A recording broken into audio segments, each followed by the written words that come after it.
Introduce the next speaker. The next speaker is Dr. Alok Sharma.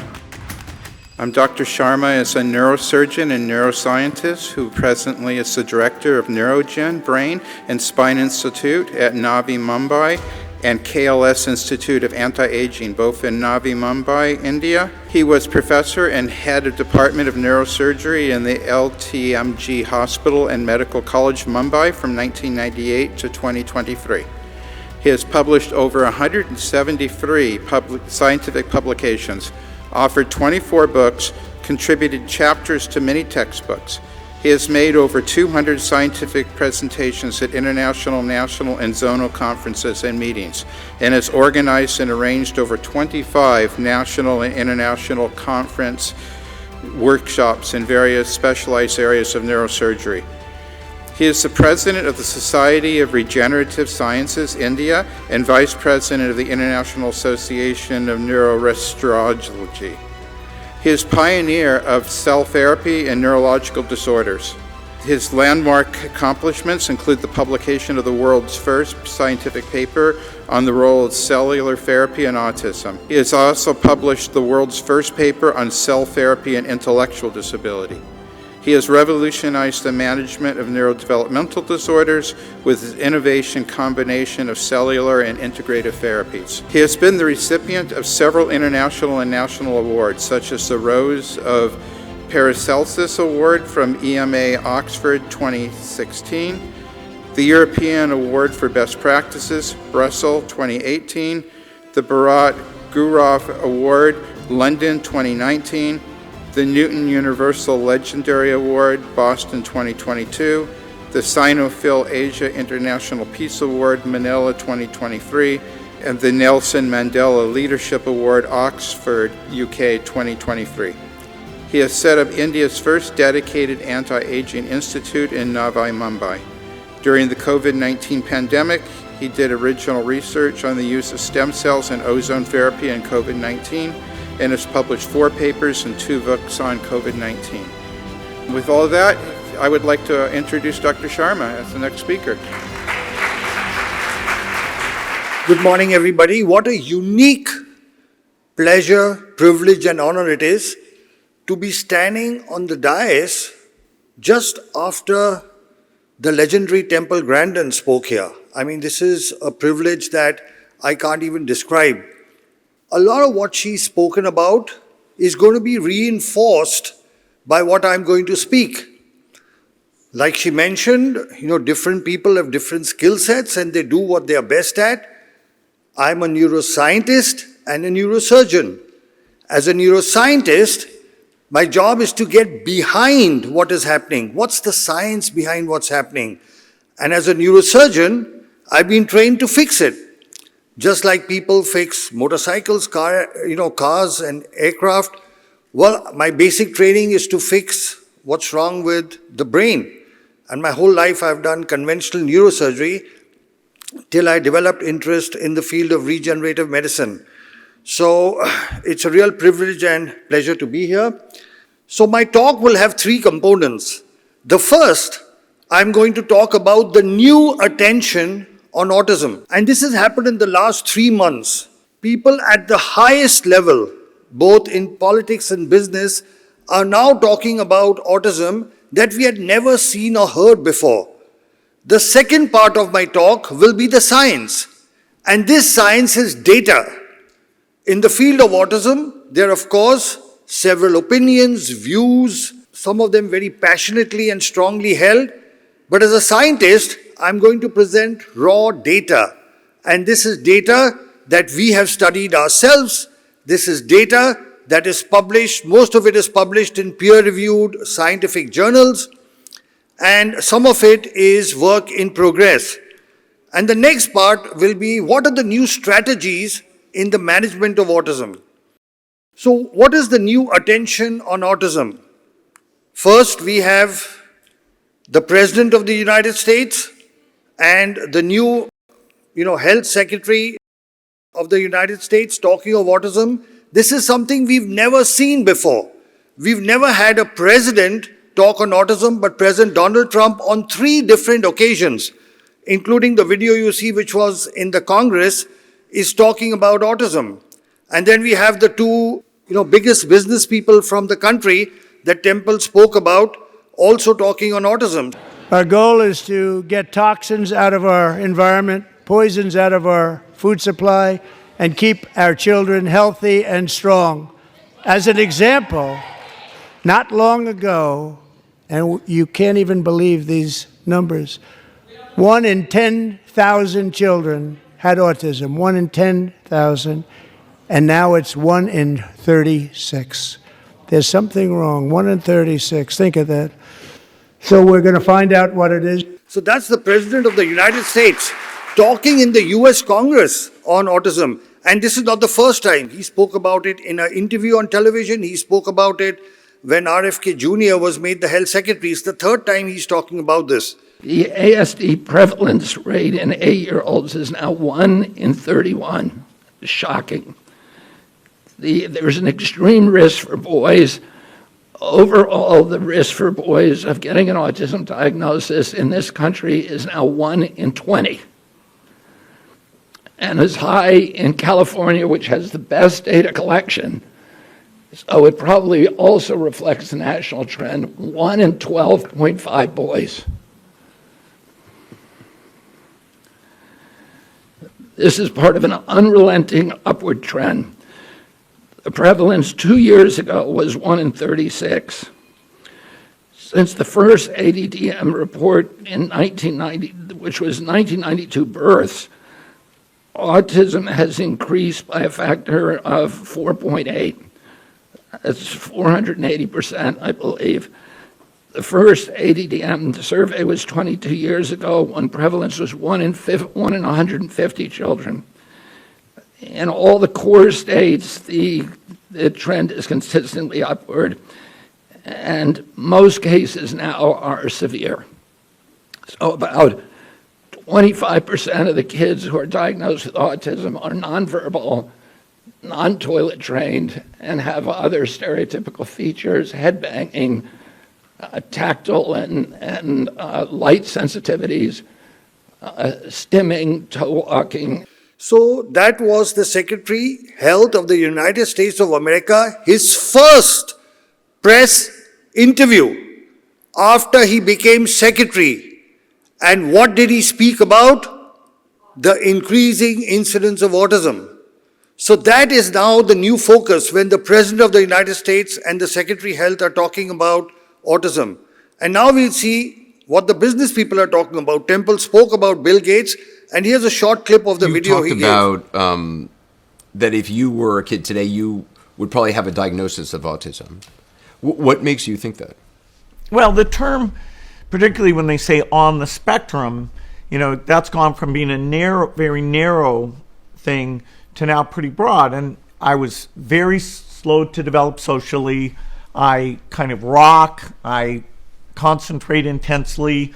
My teachers were so confused that in the same grade they said put him ahead 1 or 2 grades, and another teacher said push him back 1 or 2 grades.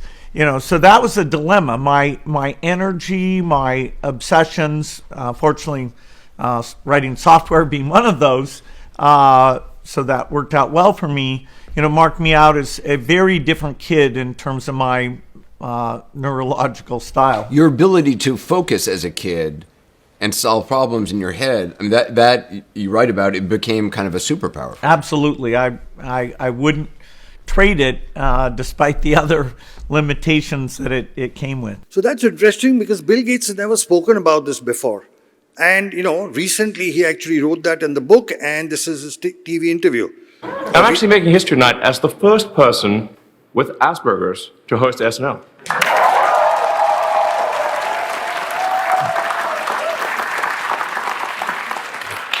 Or at least the first to admit it. So there again, Elon Musk talking about it as Asperger's. So the nomenclature, the approach, the attitude for autism has changed from being considered a psychiatric disorder, disability, to being a spectrum disorder, to neurodiversity. And what we heard in the lectures yesterday, we had autism being referred to as neuro-unique, and in a wonderful talk yesterday about it being the future of human evolution. So a lot has shifted in the recent few decades.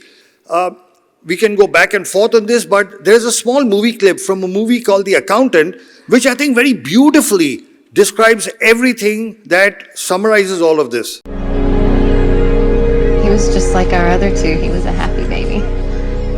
Now he rarely speaks. It's like our child is missing. He's not there. He's lost and he needs our help. We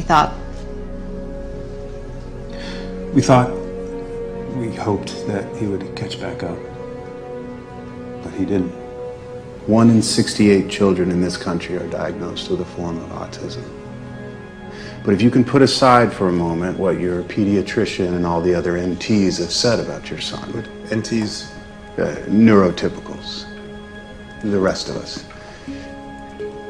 What if we're wrong? What if we've been using the wrong tests to quantify intelligence in children with autism? Your son's not less than.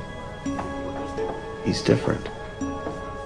Now your expectations for your son may change over time. They might include marriage, children, self-sufficiency, and they might not. But I guarantee you, if we let the world set expectations for our children, they'll start low and they'll stay there. Maybe your son's capable of much more than we know. And maybe, just maybe, he doesn't understand how to tell us. Or we haven't yet learned how to listen.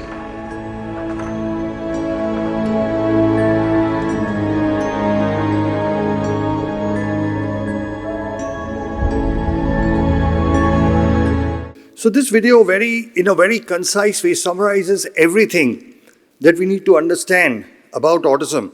So now comes my part, the scientist. So what I'm going to now present to you is the science that we have uncovered over the last 16 years, having treated over 6,000 children on the spectrum. And we are going to look at everything, what's happening in the brain, what's happening in the blood, what's happening genetically, and what's happening in the gut.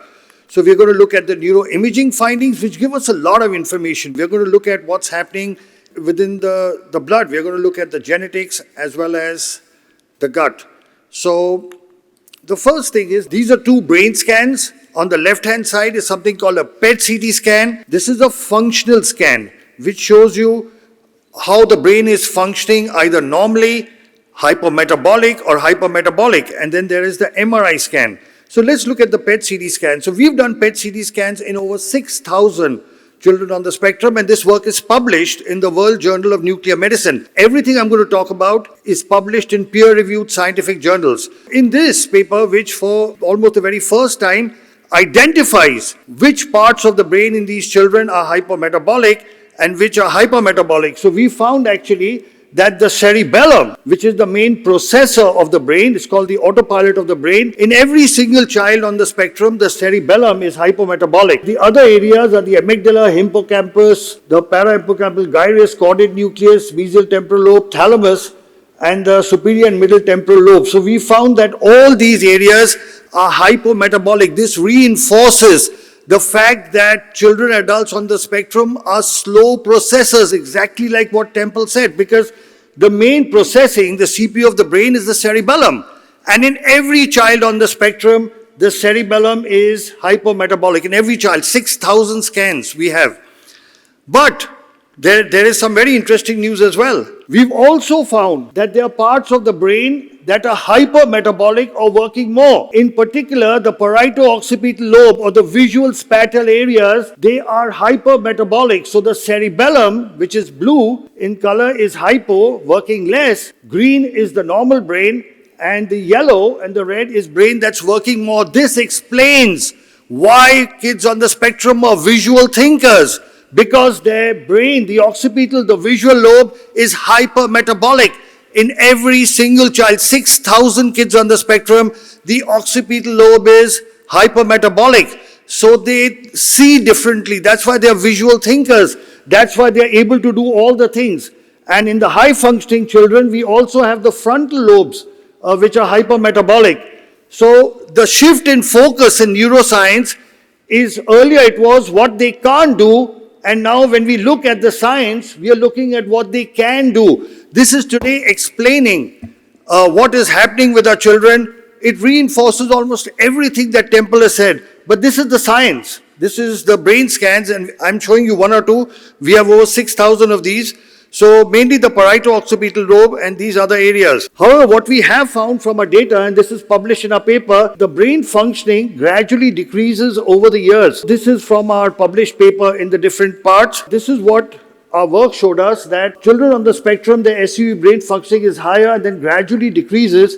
In neurotypical people, it increases. But there's something very interesting in this data. The fact is that children on the spectrum start higher than neurotypical people.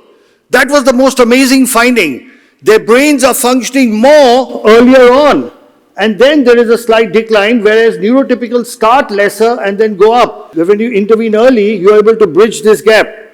Now we look at the MRI study. Again, this work is published in this paper, where we have found that the corpus callosum is the bridge that connects the left and the right side of the brain. We've published this in this paper. This bridge is smaller in size and volume. So we've compared this to neurotypical or normal people. So the bridge is smaller in volume. This is because of the small size, the connectivity between the right and the left brain is lesser than that it is in neurotypical people.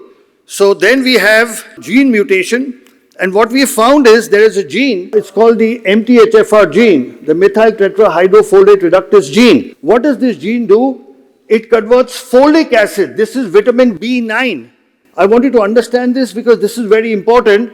We take folic acid in a synthetic form which is inactive and unusable. This is how we take folic acid. However, in the body, there is a gene which controls an enzyme that converts it into an active form, which is methyl tetrahydrofolate. So folic acid has to be converted into MTHF for the brain to absorb it. All right. Now, what we have found from our own data is that in a significant amount of children with autism, there is a mutation of this gene. So the folic acid, which is inactive, cannot convert into the active form of MTHF. And because it cannot convert, it results in a cerebrate folate deficiency. Our data shows us that 73% of the children we have studied have this mutation, which means we are giving them folic acid, their body is not able to, their brain is not able to absorb it. So this is important because this is easily preventable. We have to give it in an active form rather than the conventional inactive form. Now we look at CSF neurotransmitters and amino acids. So we are among the only institute, very few centers have actually studied what's happening in the CSF or the cerebrospinal fluid. And we've got some very interesting data. We found the dopamine, glutamate, norepinephrine, threonine, tyrosine, methionine, all these are low, and serine, tryptophan, isoleucine, ornithine, and proline are all high. The low levels of dopamine, the low levels of glutamate, norepinephrine, and these are all the various neurotransmitters. Important one is serotonin. These are low in the CSF. Now we look at the blood neurotransmitters, and here again we find that there are low levels of phenethylamine, tyrosine, dopamine, and GABA, and high levels of serotonin and glutamate. Here's the interesting thing. If you summarize it, you can see glutamate is high in the blood, but low in the CSF. Serotonin is high in the blood and low in the CSF, whereas dopamine is low in both. This is very interesting because sometimes people look at the serotonin in the blood and say that serotonin is high. What we are finding is it's high in the blood because it's not getting into the CSF or into the brain. So this is all very interesting data, which is now pointing towards what really is happening in the brain. This is the science behind what is happening in the brains of somebody on the spectrum. Then blood vitamin levels. So we found low vitamin D in 46% of our children. But 81% of our children, folic acid is high. We are supplementing our children, giving them folic acid when they already have higher folic acid levels. This is again very interesting. This is our data. So it's very important that we don't give folic acid as folic acid, but we give it in its active form. The gut microbiome testing, again here we have interesting data. We found that 47% of our children have E. coli, 59% have Shigella, there are fungal infections, protozoal infections. So we are finding a lot of infections in the gut. These also need to be corrected. So it's important that the gut dysbiosis is corrected because there is a direct connection between the gut and the brain. 70% of the kids have a significant gut issue. There is a big debate about the cause, including what the health secretary, RKF Jr. is talking about. So there are multiple causes. There are environmental factors, there are patient and family-related factors, and I'm not going to go into the details of all this: exposure to chemicals, electromagnetic radiation, heavy metal, vaccines, use of medications early, older age of parents, nutritional deficiencies, health status of the mother, stressful life, and genetic factors. But I'm going to go to our data. What is our data? What we found is 50%, little more than 50% of the kids on the spectrum had some birth hypoxia, some birth complication, premature birth, something or the other at birth. So this is 50%. That's a very high number. Also, the hypometabolic area is actually now in 6,200 patients, or 100% had, this is the posterior circulation, the vertebrobasilar territory. So we all are aware that birth hypoxia causes cerebral palsy. In cerebral palsy, we note that the anterior circulation is affected. That's why they have motor problems. They have difficulty in walking, spasticity.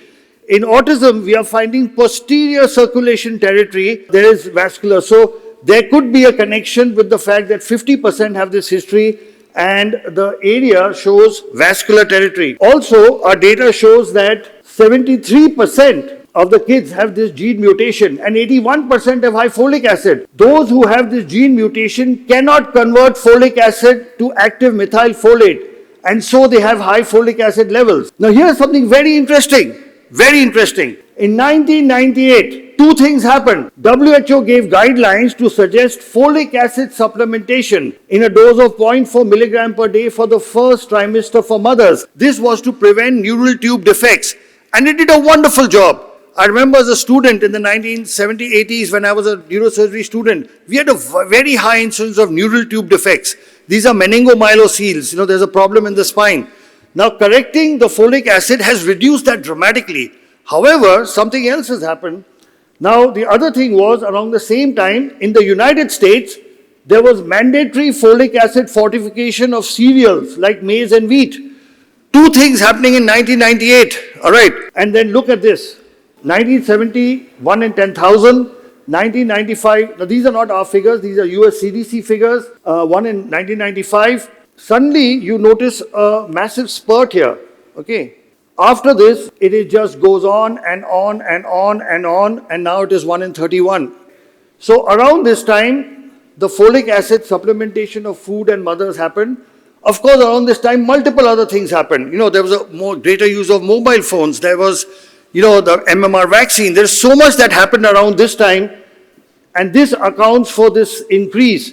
But I'm just talking about our data and our science. So, this is important to understand. Now, what is new in the management of autism? Like I said, I'm a neurosurgeon. I like to fix things. So, I believe that the management of autism will require 4 pillars. One is rehab is important but comprehensive. We will have to use cellular therapy to fix whatever is the damage in the brain.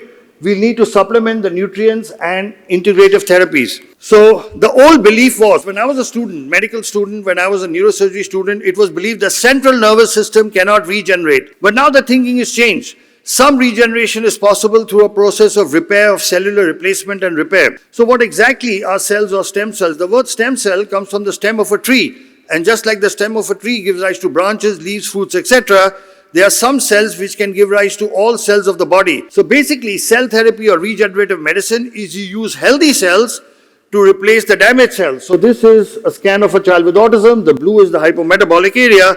When you give stem cells, the damage gets fixed. This is the X-ray of a leg with a fracture. You can see the fracture. I ask you, if anybody had this fracture, would we give physiotherapy or rehabilitation on a broken bone? Would anybody do that? No. You would get it fixed by an orthopedic surgeon, and then you would give physiotherapy on this.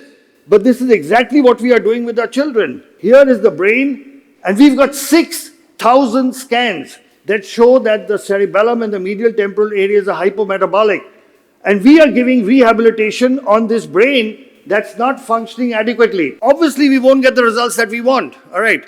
But if you fix it, and it's possible to, you can see this is the same patient, you can see that there is activity in the cerebellum now, there's activity in the mesial temporal areas.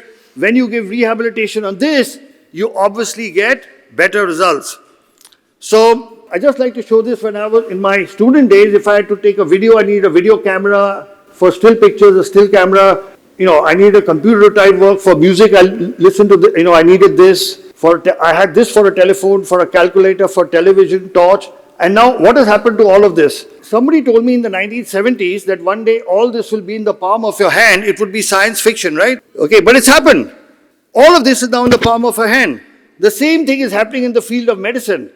If somebody as a student told me that one day modifying the immune system, neurogenesis, preventing cellular death, releasing trophic factors, improving myelination, improving blood supply could all happen with a single cell, it would be science fiction. But it is happening.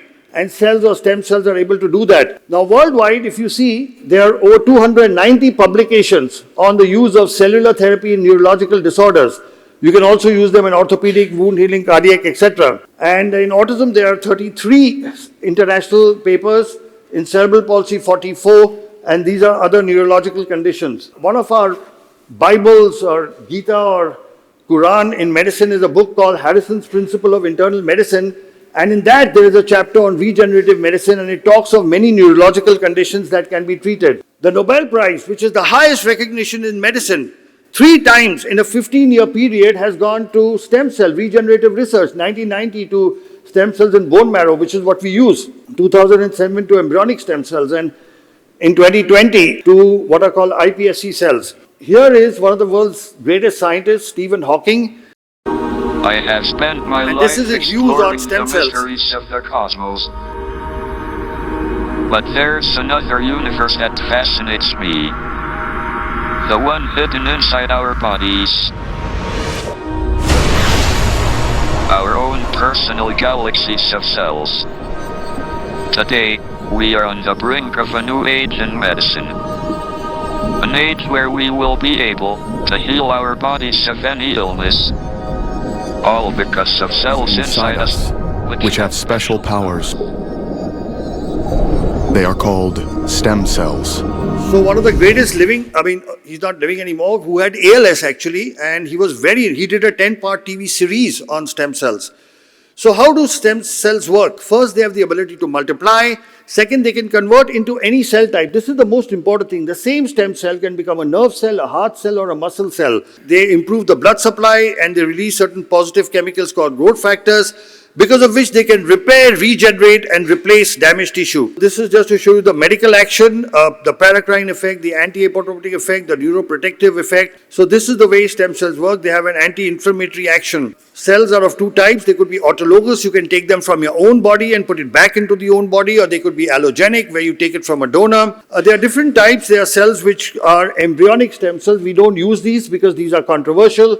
You could get them from the umbilical cord. We don't use these as well. We prefer to use cells from the own body, which is from the bone marrow, because it's very easy to get these. So we do not use embryonic stem cells, and we use cells from our own body. We chose to work with adult stem cells because they are safe, they don't form tumors, they don't get rejected. You can get them from a single needle prick, and there are no ethical issues. The way you inject them back is you can inject it into the lower back through an injection called lumbar puncture into the CSF, where it goes straight to the brain. This is our preferred method. You could also give them intravenously, intramuscularly, intraarterially, through the nose, or directly into the brain.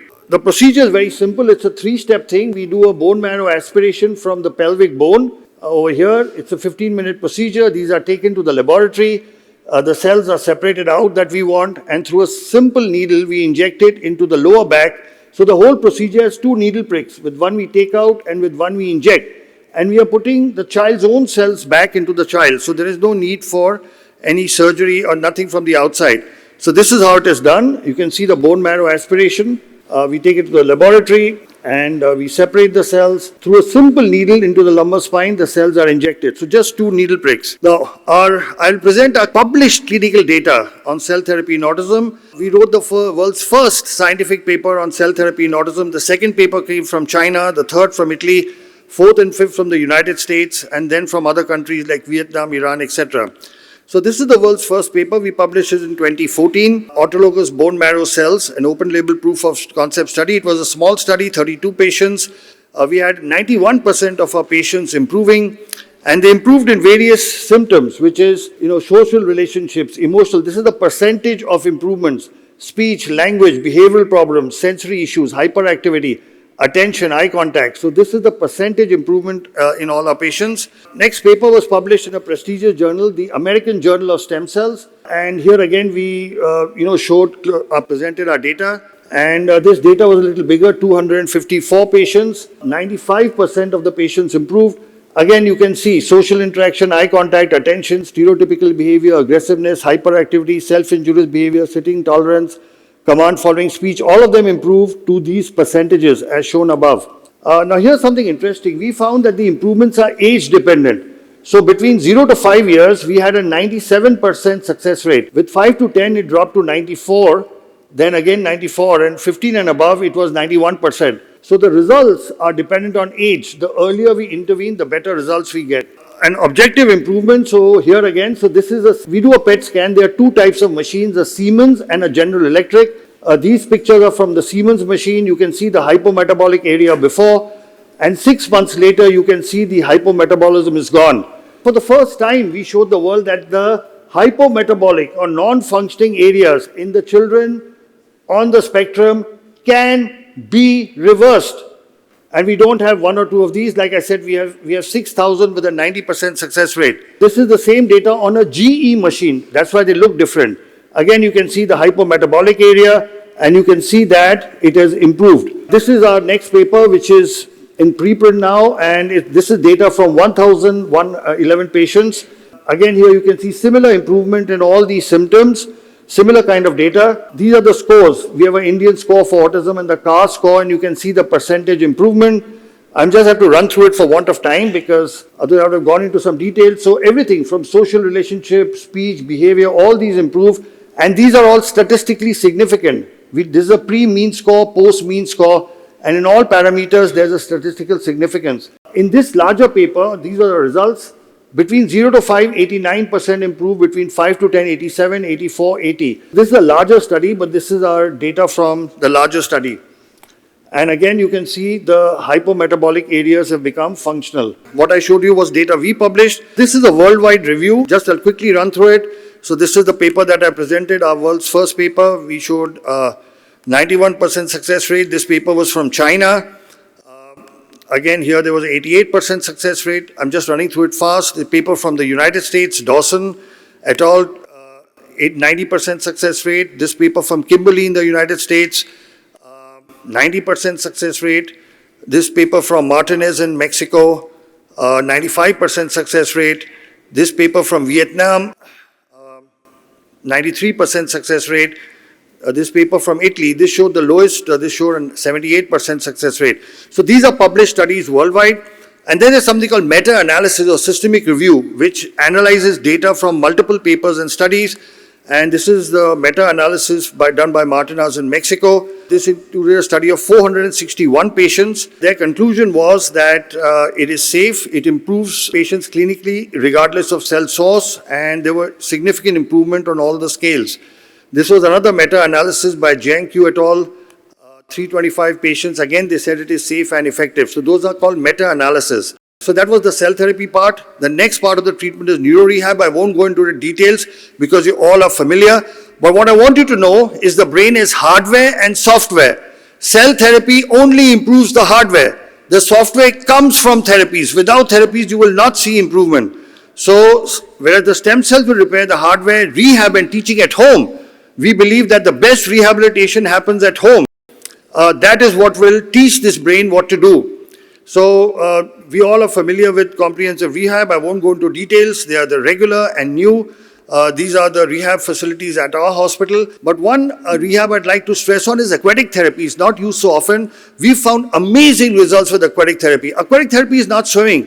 Aquatic therapy is therapy in water. It requires a trained therapist, and we find tremendous improvements with aquatic therapy. So rehabilitation enhances the results of our cell therapy in various ways by promoting cell integration, survival, and neural connectivity. And the last part of my talk is integrative therapies. These include hyperbaric oxygen, HbO2, ozone therapy, and gut cleansing.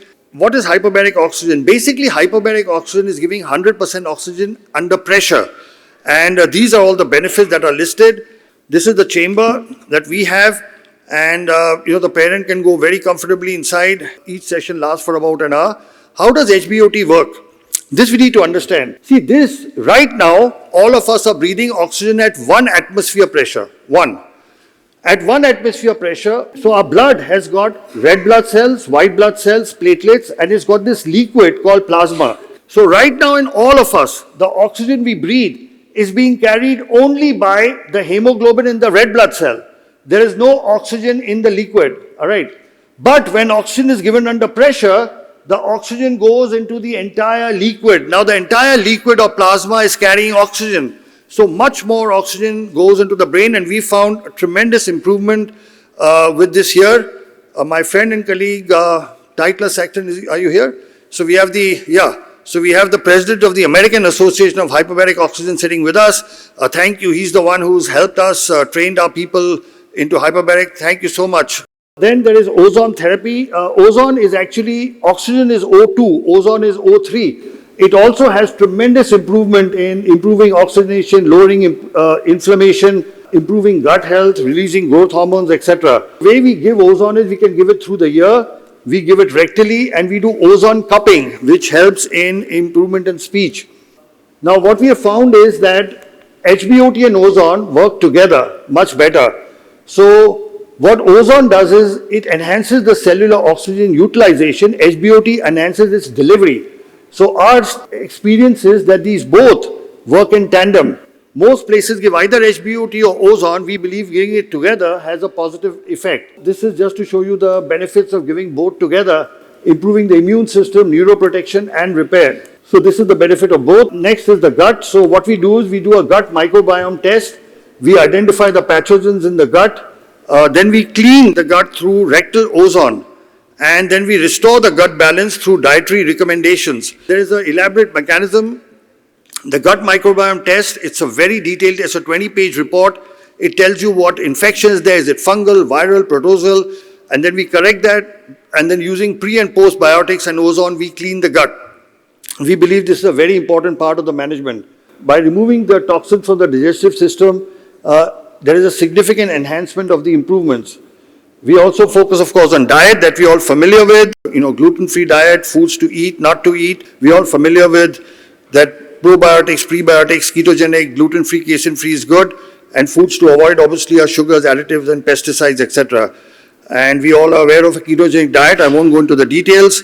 Micronutrient supplementation. So this is our, again, experience. We find that vitamin D is deficient in a lot, and it needs to be supplemented.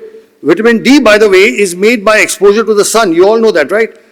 All you need is exposure to the sun, and your skin manufactures vitamin D, but because in many parts of the world you don't have so much sun and people are all indoors, they aren't out. In our time when we were younger, we played outside. When we came back from home, we were outside playing. And today kids aren't doing that. And so there's no wonder they have less vitamin D. Also we need, so I told you that they have high levels of folic acid. So what we need is, instead of giving them folic acid, we need to give them folinic acid, which is a reduced form, which bypasses the blocked receptors.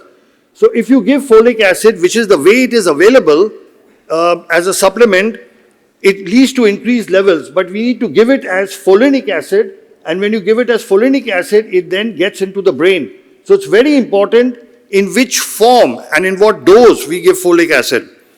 Now, what we studied, so we were doing till 2019, we were doing only cell therapy. From 2019 onwards, now we combine it with integrative therapy, and then we analyzed the data. We studied 714 patients who took only cell therapy and rehab, another 700 who took the integrative, which is the oxygen-based therapies as well. And we found this difference that only cell therapy, 87% of our patients improve. When you combine it with integrative oxygen therapies, it is 91%.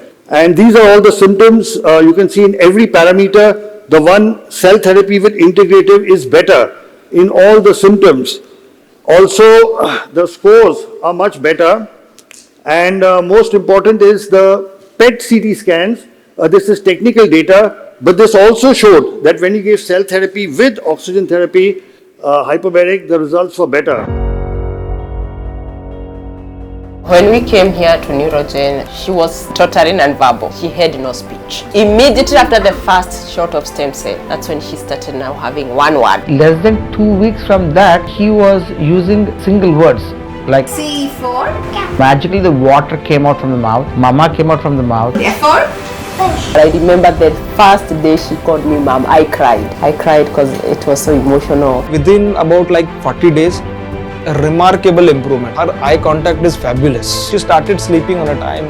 That is wonderful. Biggest game changer for Prithvi is his expressive language, his speech. He started speaking more. He even started telling us what's going on in school. He's able to listen and he's able to understand more and he's able to learn new things. So after stem cell, what I saw was he was able to read sentences in his mind. He has improved his eye contact. If he wants water, if he can't reach, he'll come and ask he wants water. We gained so much progress in less time. She started responding to her name. Is Eliana a big? No. Eliana is a? Eliana is a good girl. Then his writing has improved. He can read. Single word to sentences. My girl finally she had speech. Please give me food. Can we go for a shopping? Cranberry. And orange. Orange. And mixed fruit. Mixed fruit. High five. Now he is able to put things in sentences. Let's put on our shoes. Let's go to the car. Let's go to the plane. Let's go home. You feel now, yes, you got your life back. She improved her performance in the school. Her behavior has improved. Her understanding has improved. There are certain things which I have never taught him. Huge improvement in academics, English language, Bengali, that's Bengali is his mother tongue, and also a little bit of Spanish. He can tell you the date 7th February 2030.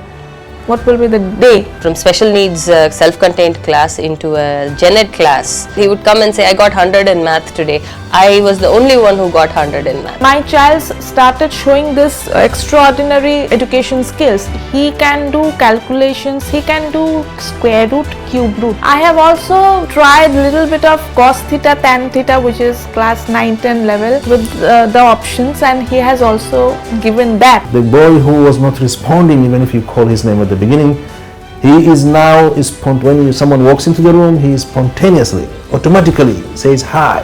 He is able to grab and tell you to read for him, and you sit down and listen and watches and you read together. And he reads after you and he's able to write. His handwriting improved. Now I'm not scared that he would take off and run away, because I think he goes out of the house and he knows what he wants to play. If they say it's dangerous, come back, he comes back. So that stress is reduced. I taught him my phone number for emergency purpose. I also taught him the address. He is able to tell me full address and he is able to write it down so that if anything happens, he is able to say my phone number. He understands emotions. If you are happy, he's happy. If you get upset, he knows you're upset. I have seen a lot of huge differences. It's like giving a second life to a child by doing the stem cell. She could do short call on her own, but long call with support. But after the second one, she is fully trained. Her bar stem cells से improvement है, and the improvement are permanent. We've seen like significant improvement, hitting all his goals, and in fact we are now like figuring out what are the new kinds of challenges we need to set for him. There are children with a special need, so they come to us and speak to her how Saisha is doing such a good. My child has got some ability to fall back on and to make that as his career or the reason why he is here in this world. The stem cell is a hope for a parent. You might not see the results in the same day or the same minute, but you can see faster and much better results. He has, the two big sisters are both of them public health nurses. And mom is a nurse, and we are medical family. But we see and observe him every single day, and we ask ourselves, it's just a few more years, Abdullah King will be independent. He was screaming, he was crying, I was trying to hold him, and we were like 45, 50 people on that bus. And so on the way back, this woman just let it go. Would you shut up? I felt like a bullet went through me. I just thought, wow. I was like, oh, and I just said, my son's autistic, he can't help it. He would flap like that. He would walk on his tiptoes, look at the wall and be talking to the wall. He started to lose a lot of vocabulary. Right around 18 months to the age of 2 years, he just slid backwards.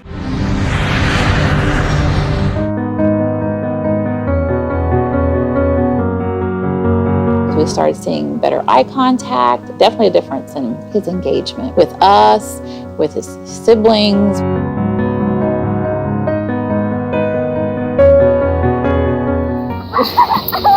Gradually seemed to improve overall. His mood, he was so much calmer. There weren't these horrible, horrific tantrums. They were decreasing, and when he would have a tantrum, I could talk him out of it.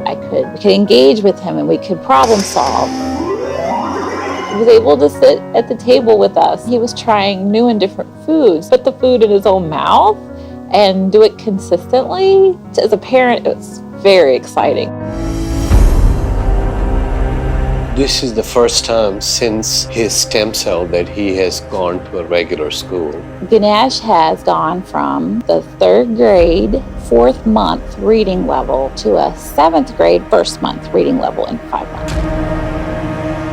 When we saw the PET scan images, the areas that were hypoactive or non-active were warm. There was activity there. That moment will always be, a memorable moment. People say, oh, he's a different child now. He's a lot calmer. He's talking normally. He looks like he's grown up. He'll say, Mom, I love you. And those words had never been out of his mouth before. Stem cell therapy offers the potential for a cure. It has been a game changer. He's actually topping his class. He was in a special school, now he's in normal school, he's getting A+, GPS of 3.8 on 4.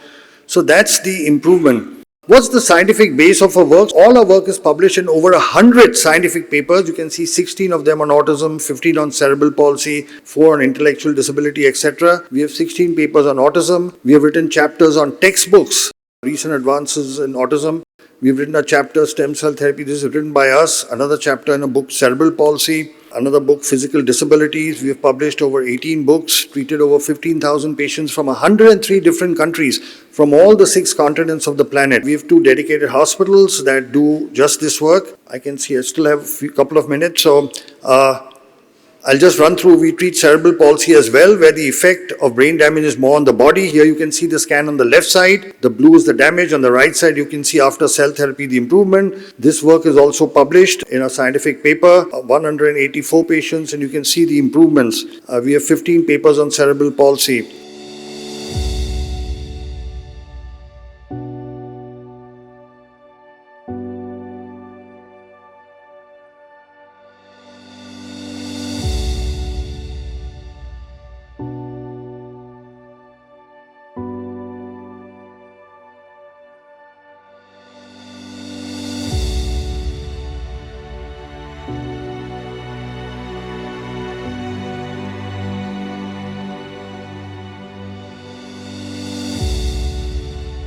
Intellectual disability. Here again, the world's first scientific paper is written by us, an open label proof of concept study, 58 patients. But here we had a control group. One group that took cell therapy and rehab, one group that took only rehab.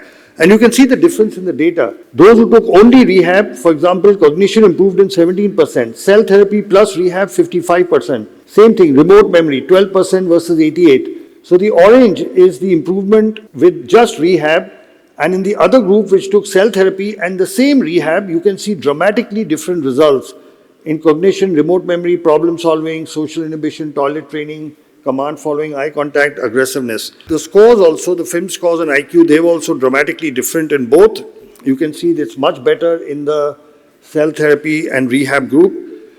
And we have 5 papers on intellectual disability. Now, what about safety? We've had no major adverse events, but the only risk is 3% of our children do develop epilepsy after the treatment. That's the only significant adverse event. 10% get a spinal headache, which lasts for 2 or 3 days, but no patient has deteriorated. We've never had any infection. We've published this.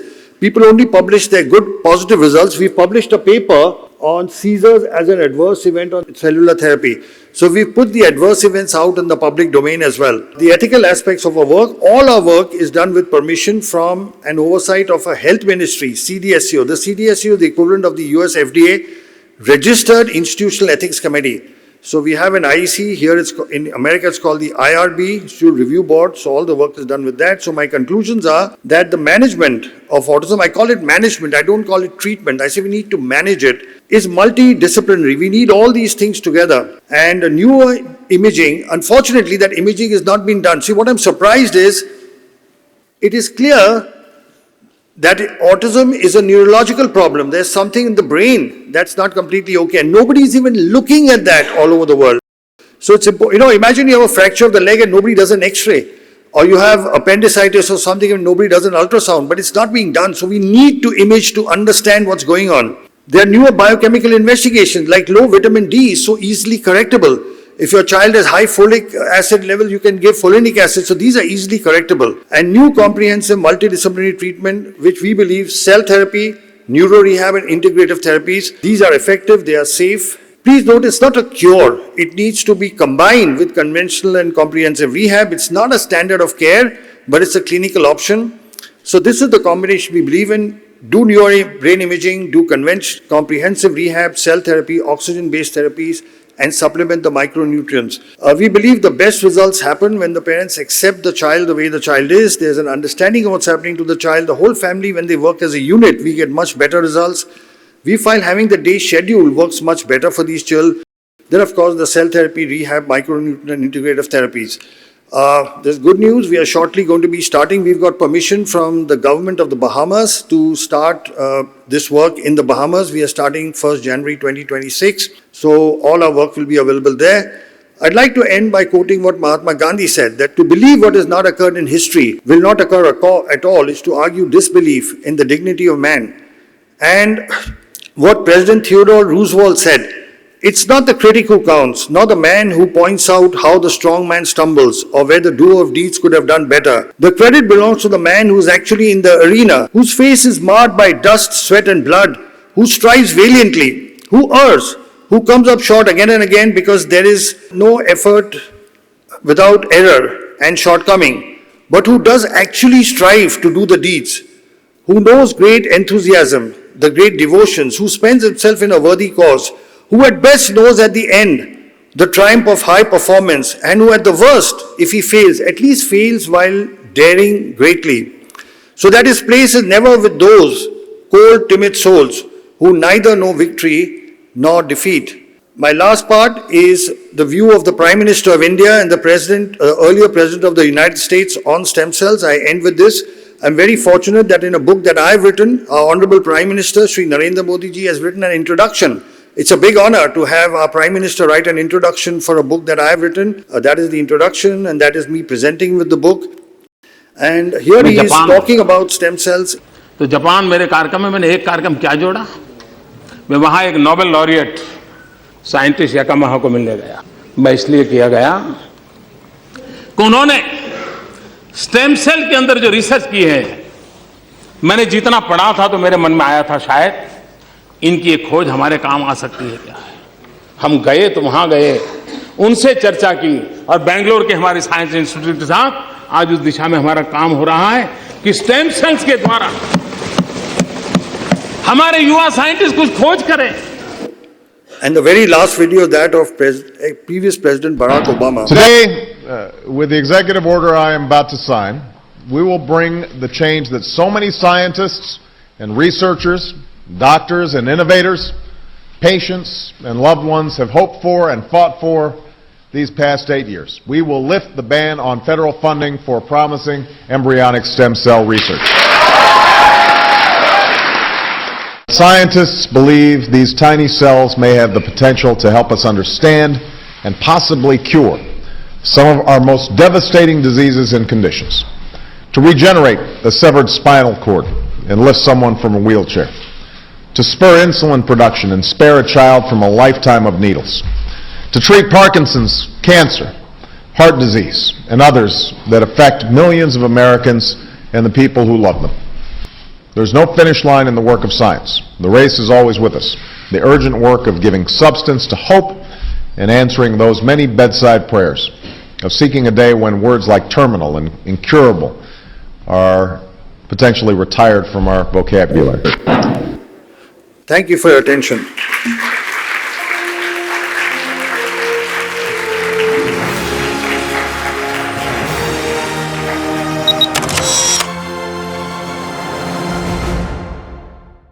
Welcome all the panelists, Dr. Temple Grandin, Dr. Alok Sharma, Ms. Lynn White, Dr. Richard Bowles, Thomas Silent, Ms. Stacey Hoagland, Ms. Elizabeth Bonker. I've been to all the tech companies, Microsoft, been there, Google, a lot of the other, Apple, and there's all kinds of autistic people there. 35% of autistics cannot use speech for communication. I learned to type at age 5. I stopped talking for 6 months, but I was also absorbing information like a sponge. I'm a geneticist, so that's what I focus on. It can teach you what things that can help to mitigate the problem. One of the things right now that's a big push right now is how hyperbaric medicine can affect autism, or positively, right? And hyperbaric oxygen therapy is one of the best anti-inflammatories. We are treating younger children at about 3 with stem cell therapy. Within 6 months, they are going off the spectrum. Every person that I ever met with autism, they all want to be a valuable member of society, to have a quality of life that every human wants to have. This is going to be a very unique panel discussion. I mean, we've got such distinguished people here coming from different backgrounds, different specialities, different age groups, different everything. This is an open discussion. It's open questions for all of you. But I'd like to kickstart the discussion by asking Temple, the autism that was there in your age group, or that Bill Gates describes, and the autism that you see now, could you share with us, what do you think, what is the difference? Well, I had definite speech delay, absolutely definite. Some of the things that have been discussed that might be possible causes didn't exist. I'm 77 years old, and then I'm thinking back to when I was a child and when I was young, people that would have been called Asperger's, where there's no speech delay. A lot of these grandparents that come up to me and talk to me, they're old enough that some of those other things wouldn't have caused it. And what I got to thinking about all of this, like there was some very severe stuff discussed, there's a lot of people where they're just slightly geeky. I think they've always been here. So is autism increased detection or something else? I think it's both. And I think on this real mild end, some of the people I worked with in these shops, they wouldn't have had speech delay, but they would have been taking shop classes. And I think all the screen time has made a lot of stuff worse. But then you get into remains nonverbal. That's very severe. Regression at age 13. Then you have the kids that regress at age 3. Some of those kids, are those different? That needs to all be looked at really carefully. It was interesting in the genetics talk, it said genetics, but then in some trigger. But there were plenty of people from my generation that would have been the Asperger type, where and I know that's not used anymore, no speech delay. My father was probably one of them. He also had allergies, and then we both have eczema and skin rashes. I have Meniere's disease that I managed to get into remission. That's autoimmune. I think we need to separate it out, the Asperger type from much more severe, where there's a lot of other things wrong with them. And now I do know in my generation there's always been kids that were just labeled mentally retarded. Yeah, now those have always been around too. But I think we need to be looking into all of these things. And I'm recommending let's limit the screen time. I was very happy to see a little 3-year-old glued to the window of the plane last night. We were coming in when it was dark and all the lights were on.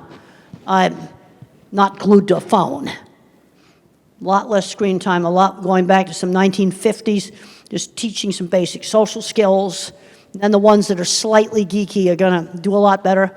Because these grandparents I talked to all had jobs, decent jobs. They managed to keep them. But where it helped was with relationships, getting a diagnosis. And it probably would have helped my father. I'm almost positive he was on the spectrum. No speech delay. That's maybe a very different thing than some of this much more severe stuff. And the first thing I want to do is take the data and like divide it, start doing some categories, like a multivariate analysis on the data, to see how it breaks out into categories. And there's just all the discussion about Kennedy. Well, we both might be right. You see, on one part of the spectrum, I think it may be just increased detection, but some of this more severe stuff, some of these other factors may be involved. If I may. Oh, and I'm what I like to call a zennial. I have Generation X's work ethic and millennials' tech savviness. I was born during the Star Wars years, like late 1983. I just aged myself there. But I also see some of the development of how autism has appeared over the years. For instance, when I was first diagnosed, or even before I was diagnosed, I stopped talking for 6 months when I was about 2 years old. But I was also absorbing information like a sponge. So when I finally spoke again, I was ready to wring that sponge out. I could read, write, spell, rearrange magnetized letters on the refrigerator into words. I would rewind Sesame Street over and over again, my favorite parts of movies. We've really come a long way since thinking that Dustin Hoffman and Rain Man is the definition of autism, or at least that's what they had to work with back then. You didn't need to have an intellectual disability, mental retardation, whatever you want to call it. In the mid-90s, that was when diagnostic criteria changed, and I was officially diagnosed then with mild autism. Yes, the term Asperger's syndrome was thrown out there, but my formal diagnosis was mild autism. Back in the 80s, you had to have speech delay to be autistic. 6 months of non-speaking, that was considered a speech delay. So I fit the bill, more or less officially, but it was also really an eye-opener. So that explains why I rewind videos, why I do what I do. So having knowledge of that diagnosis, understanding how it came to be, and what I'm going to do about it. This is the hand I've been dealt. I don't want to change in the sense that if you were to say there's a cure for autism, you want it? I'm saying no, because I am who I am, and I wouldn't be who I am without autism. And like I said, belief in yourself. In your own time and space. Well, so this is an open discussion. Anybody can jump in. So, Taita, do you want to talk about some of your work? Sure, I'm happy to. So just to give you a quick overview, as you kind of probably heard from me, I'm a pediatrician. I have cerebral palsy, was born in 28-weeker. 18 surgeries later, here I sit by the grace of God as a pediatrician and a hyperbaric medicine physician. But one of the things that I do, I run a facility all across the United States and abroad doing hyperbaric medicine for special needs individuals, for both children and adults. I've treated all indications for hyperbaric oxygen therapy, the 17 that are approved in the US, and over 65 internationally. One of the things right now that's a big push right now is how hyperbaric medicine can affect autism, or positively, right? And hyperbaric oxygen therapy is one of the best anti-inflammatories out there available, better than prednisones, better than anything else like that. The big key, before I go into a little bit more, I'll take 2 minutes, it's important to note that correct type of hyperbaric chamber is necessary, right? As the president of the American College of Hyperbaric Medicine and a key opinion leader in that space, it's making sure that we don't have a lot of these soft shells and the misunderstanding of how to use hyperbaric medicine safely and effectively. But the bottom line is it does work because you're mobilizing stem cells through nitric oxide pathways, and you're able to see when you use hyperbaric oxygen therapy, it addresses... Are you saying the soft shells don't work? I'm saying that a lot of them aren't as effective. Yes, ma'am. I think that there's a safety effort there. They're not covered by the FDA. People don't have the right training. They work in terms of some depth, but I think that there's a larger breadth there that has to be, make sure you're doing it effectively and correctly, right? So we see this a lot. But you'll see a lot of anti-inflammatory processes and stem cell mobilization where you have actually an 8 to 12 times increase of your stem cells, and that's why these kids are improving. And when you combine them with some of Dr. Alok and other stem cell programs, you can see dramatic improvements. And so we're seeing the same kind of testimonies that you are showing in your presentation, Dr. Alok, new speech, ability to pick up new language. It's incredible results. Is your work published? Do you have scientific papers showing the results? There's well over 250 published papers, both in India and across the United States. There's actually, apart from that, there are over, just in autism, there's over 200 published papers in terms of showing the anti-inflammatory effects and how hyperbaric medicine can mitigate and improve autism and its effects. Richard, would you like to jump in? Genetics versus environment. It's not versus, it's always both. The genetics is who is at risk. I mean, let's face it, no one has perfect genetics and no one has a perfect environment. But some children are being affected and other children are not, even though they're in the same, very similar environment. The difference is genetic risk. But even if you have the genetic risk, does not necessarily mean that you're going to get it. You have to have a permissive environment as well. So it's 1 plus 1. You have to have both of them. I think that a lot of people are focusing on environment, and that's great because that's something you can do something about, but not that many people focus on the genetics. I'm a geneticist, so that's what I focus on, not that it's more important, but I think it's equally important. Knowing the genetic risk can teach you what things to avoid better. It can teach you what things that can help to mitigate the problem. Knowing the environmental risk can do the same thing. So I think they're equally important. Do you have any? So much this entire week, right? We've heard so much about the new numbers and who's affected and who's not. And while, we definitely know that we have a greater number because physicians are better at diagnosing it, but they're getting better at diagnosing it because there's no more autism. So they're having more experience with it. I've been an educational advocate for 25 years. I have a son who's 30, who was really part of that initial bubble, if you will, where we saw significant growth. And I can certainly tell you, I work as an advocate in the 6th largest school district in this country.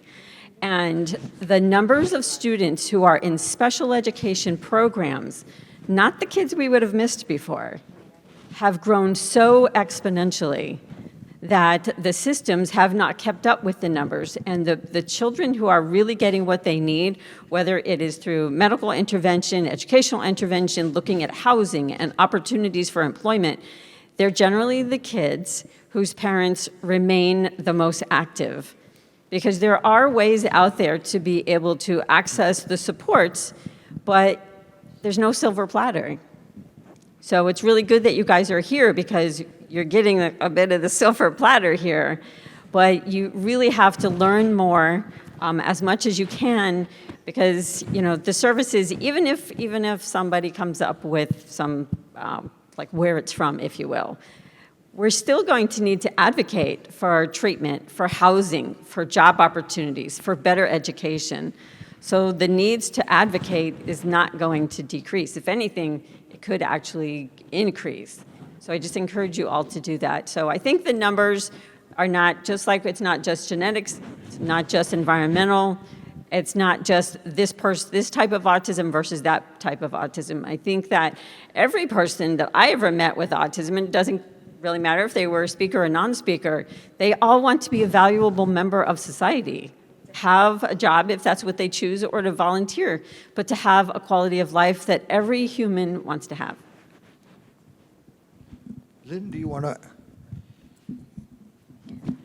I agree with everything you said, and I think one of the things that we have to do is, if we do start getting to the bottom of some of this, so to speak, is we cannot forget those who really still need us.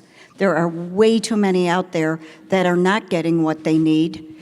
And what I'm the most concerned about is if they come up tomorrow and say, these are the 3 things, so we're going to turn the numbers back around. Our children are here. These children are here. We have parents here who have come up to us and said, my child is 4 years old, help. Okay? We can't forget them. They're here. And I think everything she said is right. I don't work in the school system, she does, but I will tell you what I do know from on the homeschooling side, because I've been a long-term homeschooling activist, is there are a lot of parents who homeschool their children because they're frantic. It's not because they're, I'm going to be a homeschool parent. It's, I don't know what else to do. And until we accept that we have to do more, I'm all about finding the solutions, but that's above my pay grade. I'm just trying to help the people that need the help. And in that vein, I failed finishing an Ironman twice before I succeeded the third time. And for those of you that don't know what an Ironman is, it's 2.4 miles of swimming, 112 miles of biking, and 26.2 miles of running, all in under 17 hours. And I thought I could do it in Texas, but humidity, heat, headwinds, hills, they took me down like Superman to kryptonite. I attempted it again in Des Moines, Iowa, got the same or similar conditions. Also, I didn't have the right equipment. I realized I really had to invest not just in money like a new watch and better bike, but also putting in the time. And I too do not use functioning labels. I feel when you call someone low functioning, you discount or dismiss their strengths and capabilities. When you call someone high functioning, you discount or dismiss their needs or struggles. So in my book, functioning labels, whether you put them on yourself or you put them on others, that's the F word. Don't use it. Temple, I'm asking you. Yeah. Okay. Hypothetically, let's say RKF Jr. approached you to give advice on what the government needs to do. One, to maybe reduce the incidence of autism, and second, how to manage. What advice would you give the government? Well, I think we're going to have to go all local because basically we're running out of money. Okay. I've just looked at I went to several sources. I checked out our national budget. Over half of it supports seniors right now. Okay. Over half of our national budget. Research money in my field and labs have been closing in a 50-year trend line. Okay. And we're going to have to start doing a lot more local stuff. We need to tap into these retirees. With the early intervention that we're not getting. We're 2-year wait lists, totally terrible. And I was happy to find some people I talked to at lunch where they're doing some of this with retirees. Some of these people are 20 years younger than me. They need to be working with these 3-year-olds. That's what we're going to need to do. Tap into retirees to teach an art class, teach a music class, teach a whole lot of different things. You know, I read an article the other day that cruises in golf are not all what they're cracked up to be. That was in one of the papers. We're going to have to get into the local sources. Also, over the years, I've changed my terminology. I have old publications that say high and low functioning. I can't change that. Okay. But my new publications, I'll call them nonverbal or non-speaking. Remain nonverbal, don't speak. Got rid of high and low functioning. Some of the older stuff, some of the activists got after me. Now, sometimes I think they can go overboard on all this jargon and things like this. Exactly, yeah. Because I just like to figure out really practical things. Okay, like the really nice lady right here was telling me, I like to give you an example of the kind of problem solving that I like to do. And when she was alone, she feels really scared because she's helpless. And I said, well, let's find a way for you to call somebody on a phone. Well, it has to be auditory. So we're going to just teach Siri that is one person, is another person, and then you just call on a speakerphone. You don't have to buy expensive stuff. I think they can be done with existing equipment. That's a simple thing to do. Okay, different buttons on the wheelchair that won't work. Okay, well then we don't use that. There's so many simple things. I remember one time watching a wonderful video a guy presented that showed a kid somewhere in Africa, got one of those Blade Runner legs, got a pair of them. And he was just so happy out there stomping in the mud puddles.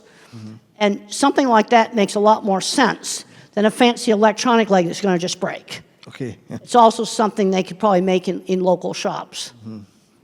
You see, this is where a visual thinker sees solutions to problems. You see, the idea for that phone thing, it's a car phone. You say, now call so-and-so. Well, we just got to make those little abrupt sounds. Why am I picking out those sounds? Because I don't want it accidentally going off all the time. It has to be something you do very deliberately that'll make it call somebody. I just think that stuff up. I mean, that's what visual thinkers do. I heard a solution to a problem. I also saw car phone in a car, too. The activists got all over some parent group that's called Profound Autism.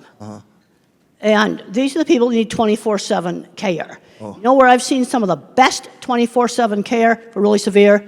Some faith-based groups. I've actually seen some very, very good programs. Benjamin's Hopes in Michigan, Brookwood in Texas, It's all private money.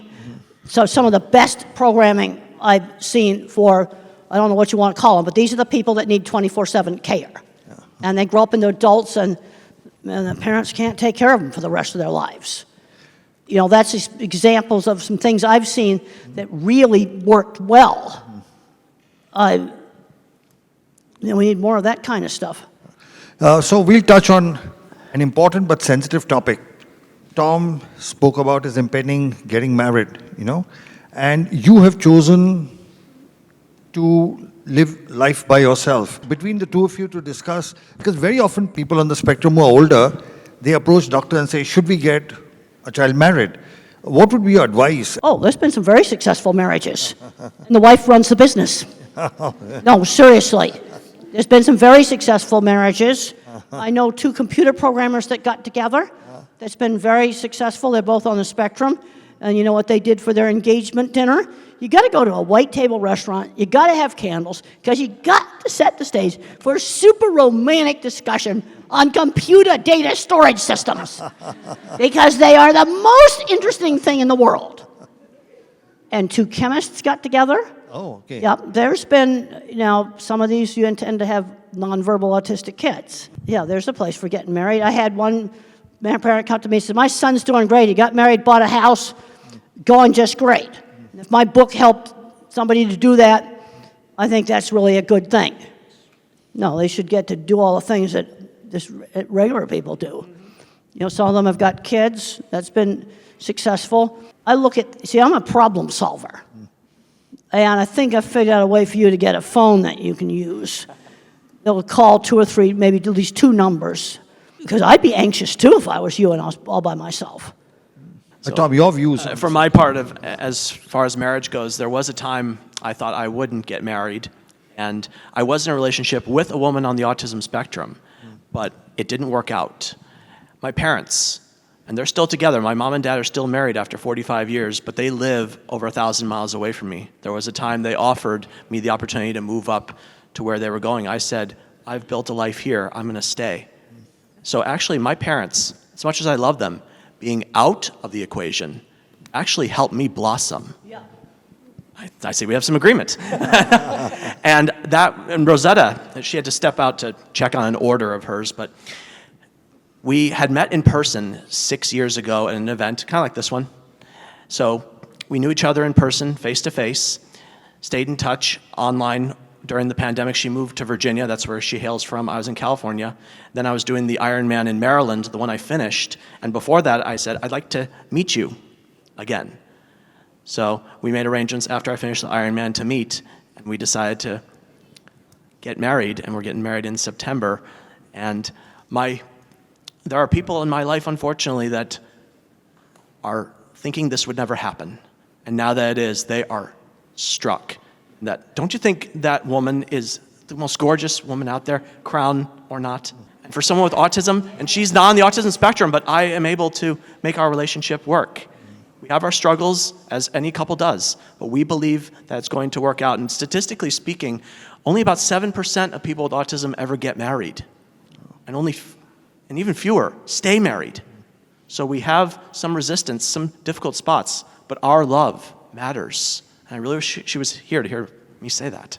I would like to add, although that's very good, because as a pediatrician and as a person with a disability myself, I have a wife, 3 kids. One, we also adopted a special needs daughter who has Netherton syndrome from wound care side. We won't get into all that. But the point is, I'm sure you guys are familiar with the term ableism, right? A lot of times a neurotypical individual is going to say, well, back in the old days, I wanted to go to the movies. Well, we didn't want to invite Tyler because he couldn't walk up into the stairs, right? So they were trying to save my feelings because they didn't want me to fall down the stairs, for example, when really I just wanted to be invited to the movies, let's say. So the point of all this I'm making is you just got to look outside the box and allow, there's a lot of blessings. We're all handicapped. Mind and world can see. We're all struggling with something. We all wish we could change something about ourselves, and that's the whole point about whether you're on the spectrum or not, right? But I think it has very much, we have to combat ableism in this country. Going back to what I would say to RFK, if it was for me or for anybody else with a disability, is when we lose value in people, we start to fail.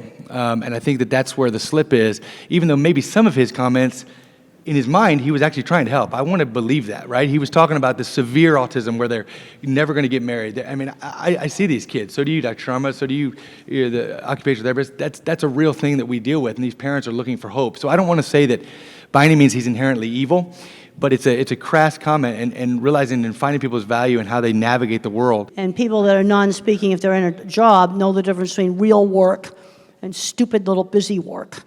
And the other place where I've seen some really great programs is when the chairman or the president of a company has a child with a disability.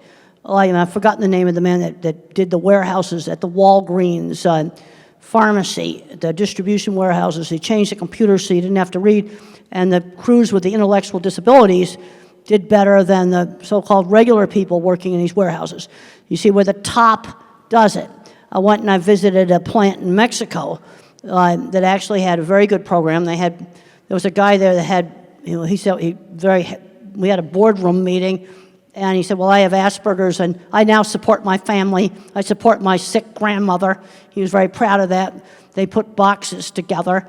Well, they had a marble stair in their corporate office. 3 people carried the wheelchair upstairs.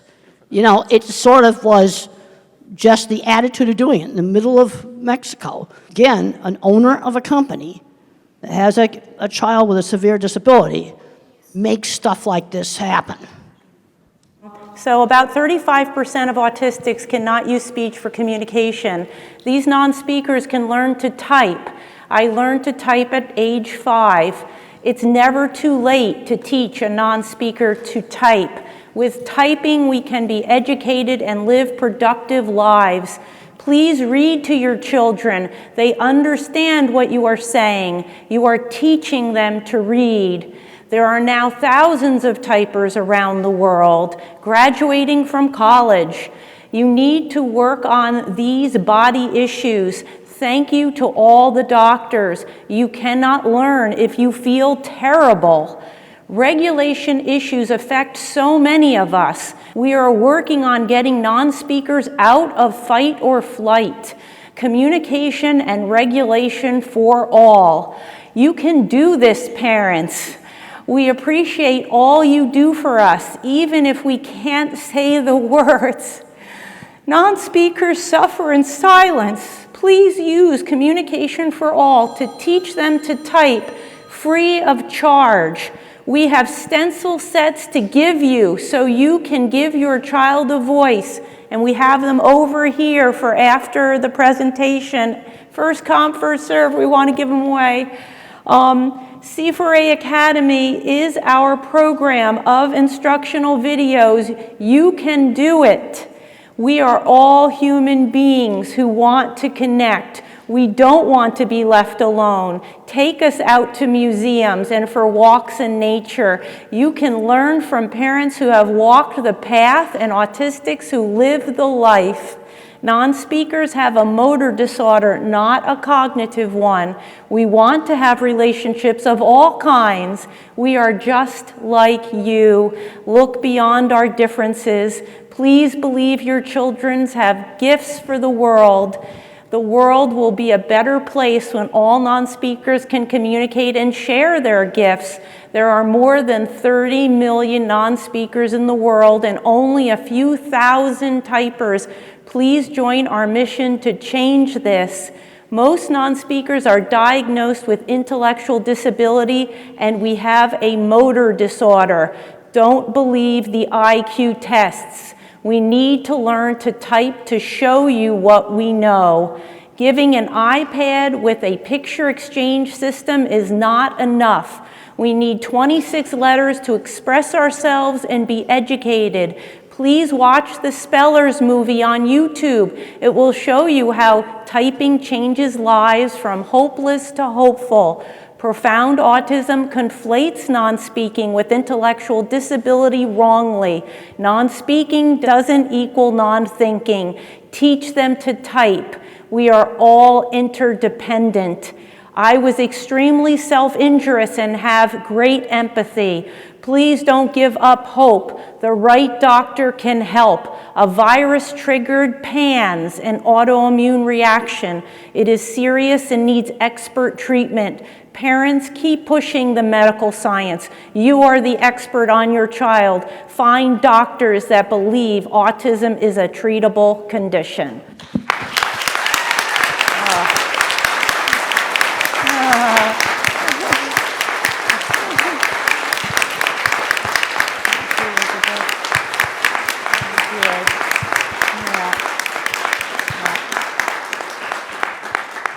This question is for Dr. Bolts. This is about the supplements that you had shared earlier. Is there a protocol to wean off the clients or patients who are using them, or is it more like a lifelong usage of these items? I think that depends on why the supplements are started in the first place. If they're started because you want to improve your concentration and focus a bit, and then you do it on your own or go to an environment in which that's not necessary, then you can decrease it.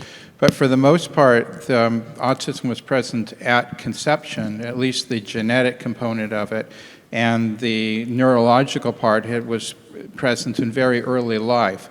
And most people continue these supplements for a long time. I do want to mention one thing that from earlier is that when we're talking about autism, we're talking about an extremely wide spectrum. And on one side, you have the billionaires, and obviously they are employed and they are getting married, and they are thinking of themselves as neuro-unique and not disabled, and that's very, very valid, and they are actually offering a tremendous amount for society. And on the other end of the spectrum, as a pediatrician, I see people that have very severe intellectual disability, who have abilities of a 3-year-old when they're intellectually while they're an adult.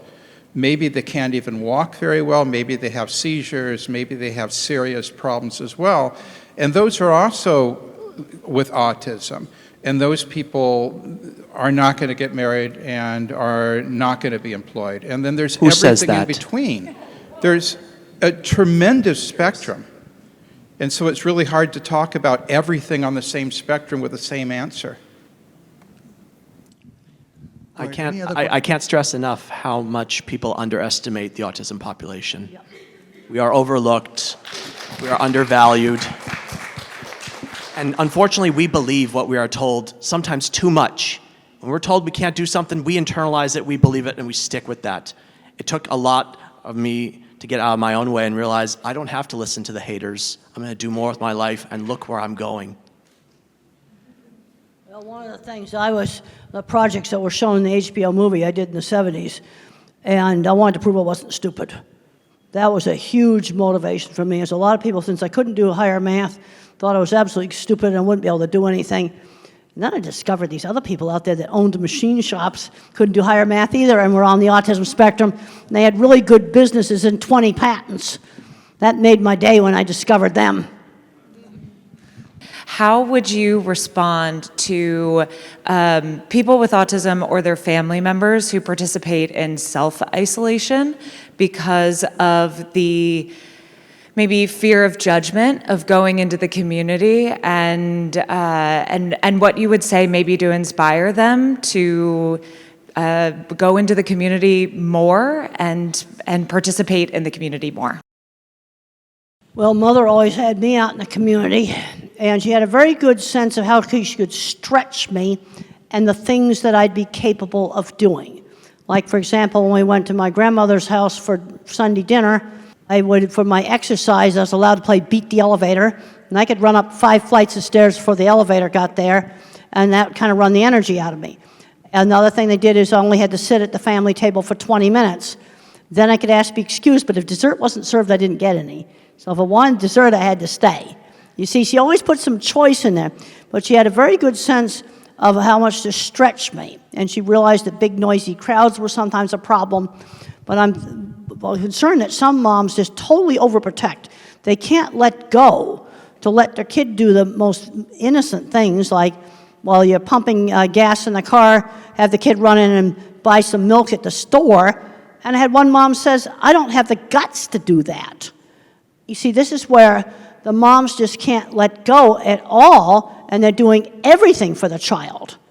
And the kid's not learning anything. And I have a book called The Loving Push, and that was aimed at, getting these moms to get them out gradually doing things. You see, I've seen huge problems with everything being done for them, and they're not learning any skills. And we had a rule that it had to be on the list. So as soon as I knew how to write, I'd put things on the list, and I would help with grocery shopping. I'd go and get things on the list, put them in the basket. I was learning that at a very young age.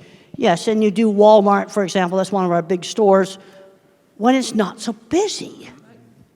In California, where I live, I don't know if they do it here in Florida or other places, there are certain reduced sensory hours. Like you can go in between like 7, 8 a.m., less lighting, less people, a lot more better shopping experience. But I've written a book, Come to Life, Your Guide to Self-Discovery, to address getting out there. Life doesn't come to you, my friends. It's up to you to come to life. Are we keeping our kids out from out there?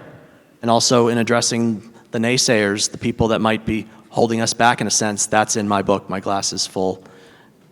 And these are available for sale. Is in neuro needs, we have some people with autism that work for us, and they are in positions in which their abilities are perfect for their job. They are better than a neurotypical person at that job, because we know that they can do that, and we know autism. We just need to get the word out that these people have certain abilities that allow them to do things better than other people, that it's not charity, that employers will want to hire them. And they'll want to give them a good wage. We think that, this is what Dr. Grandin was talking about, is the way of fixing things in pictures and everything, is that they have abilities that other people don't have. We just need to get that word out. We wouldn't have any computers without all the people in the tech industry. And I've given talks there, and half those programmers are on the spectrum. Yeah, I've been to those companies. I've sat in their fancy restaurant, watched all the nerds come in. We need the skills. See, that's the thing. At one end of the spectrum, and you've got Steve Jobs and Bill Gates. Bill Gates is official now. He's on the spectrum. And he's had a very successful business. Another thing, both me and Bill Gates were taught that you give back. That was something we were both taught. I have put 23 graduate students through school paying for their masters and their PhDs.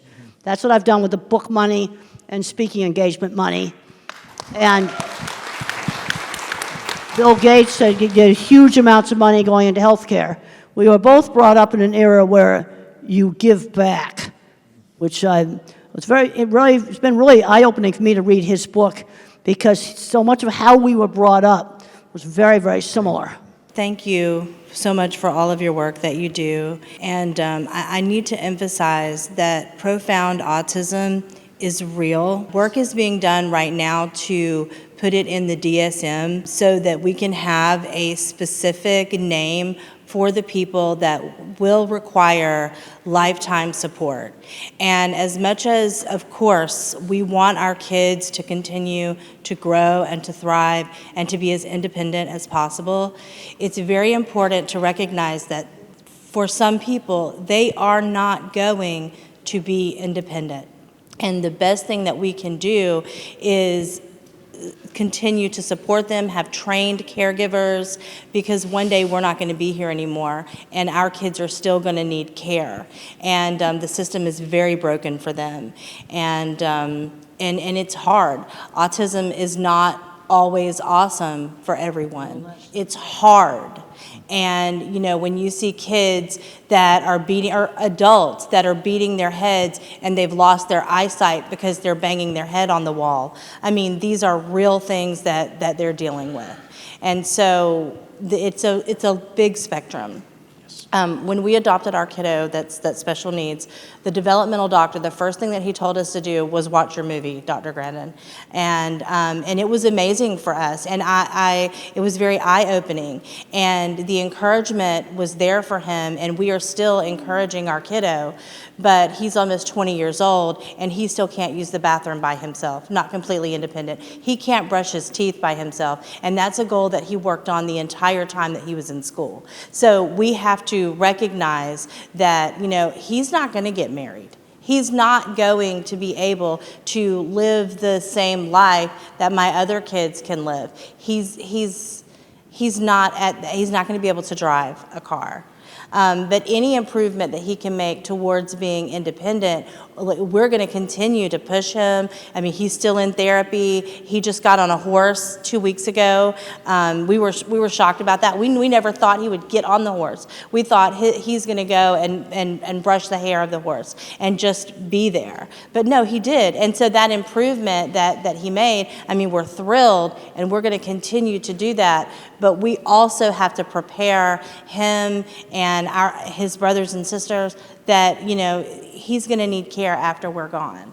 So I just wanted to say that remember, and I appreciate everybody's positivity, but remember that for some people, they have kids and family members with profound autism that are going to need lifetime care. I totally agree with you. I totally agree with you. In my talks, one of the things I talk about all the time is we're going from Einstein that somebody is going to need, you know, constant care, 24/7 care. You see, this is one of the problems. And it's such a big spectrum, all with the same word on it. And I totally agree with you. And every talk I do, I make a point of, some of the activists attack the term profound autism.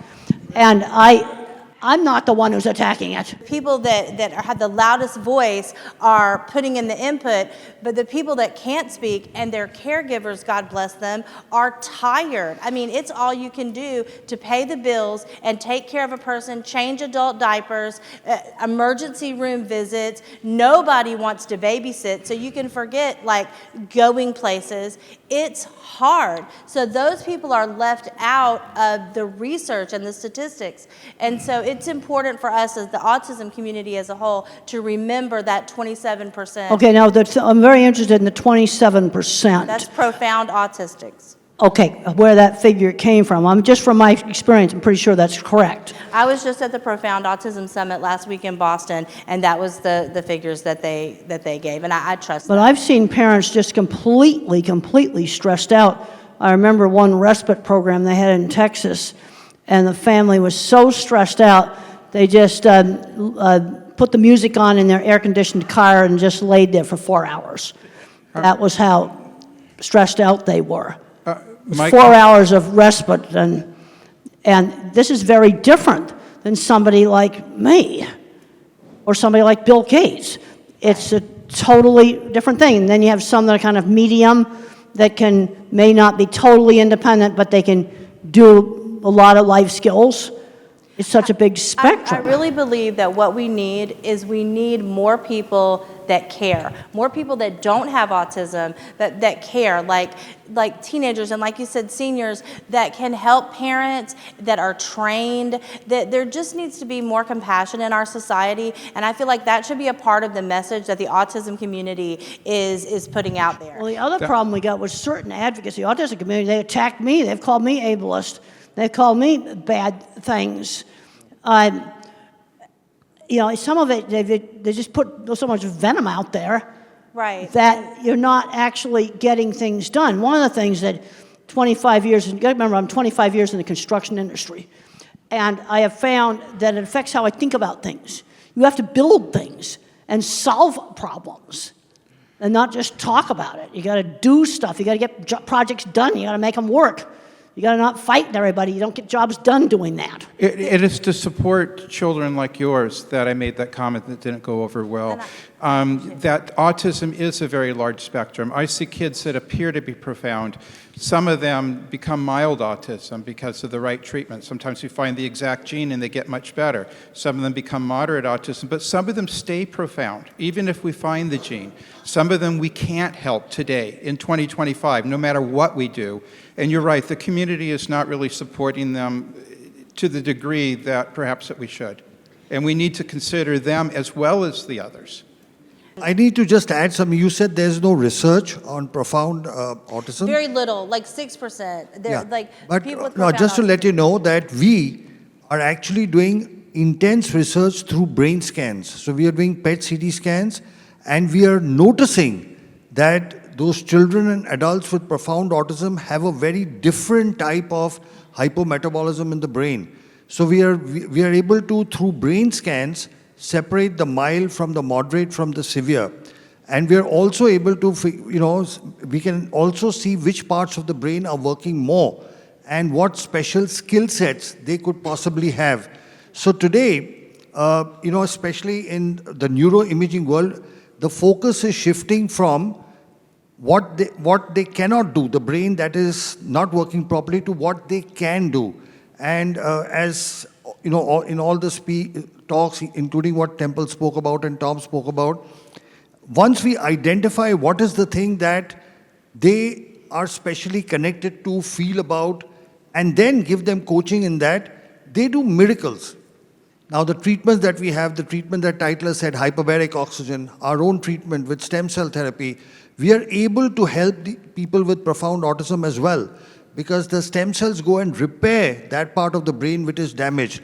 And we are seeing non-verbal, there's no question about the improvement. A child who's non-verbal for 8-9 years starts talking, Now there is no question about whether it worked or not, because you're non-verbal, and surprisingly, among the first things that the children say, they tell their mothers, "I love you, mommy." We've got dozens of kids where among the first things that comes out is expression of love. It was just bottled up inside, and it actually gets expressed.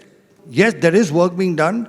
Those distinctions are happening, and it is likely that in the future, the combination of stem cells with hyperbaric oxygen and rehab will possibly help the children. I want to make a quick comment to you. Go ahead.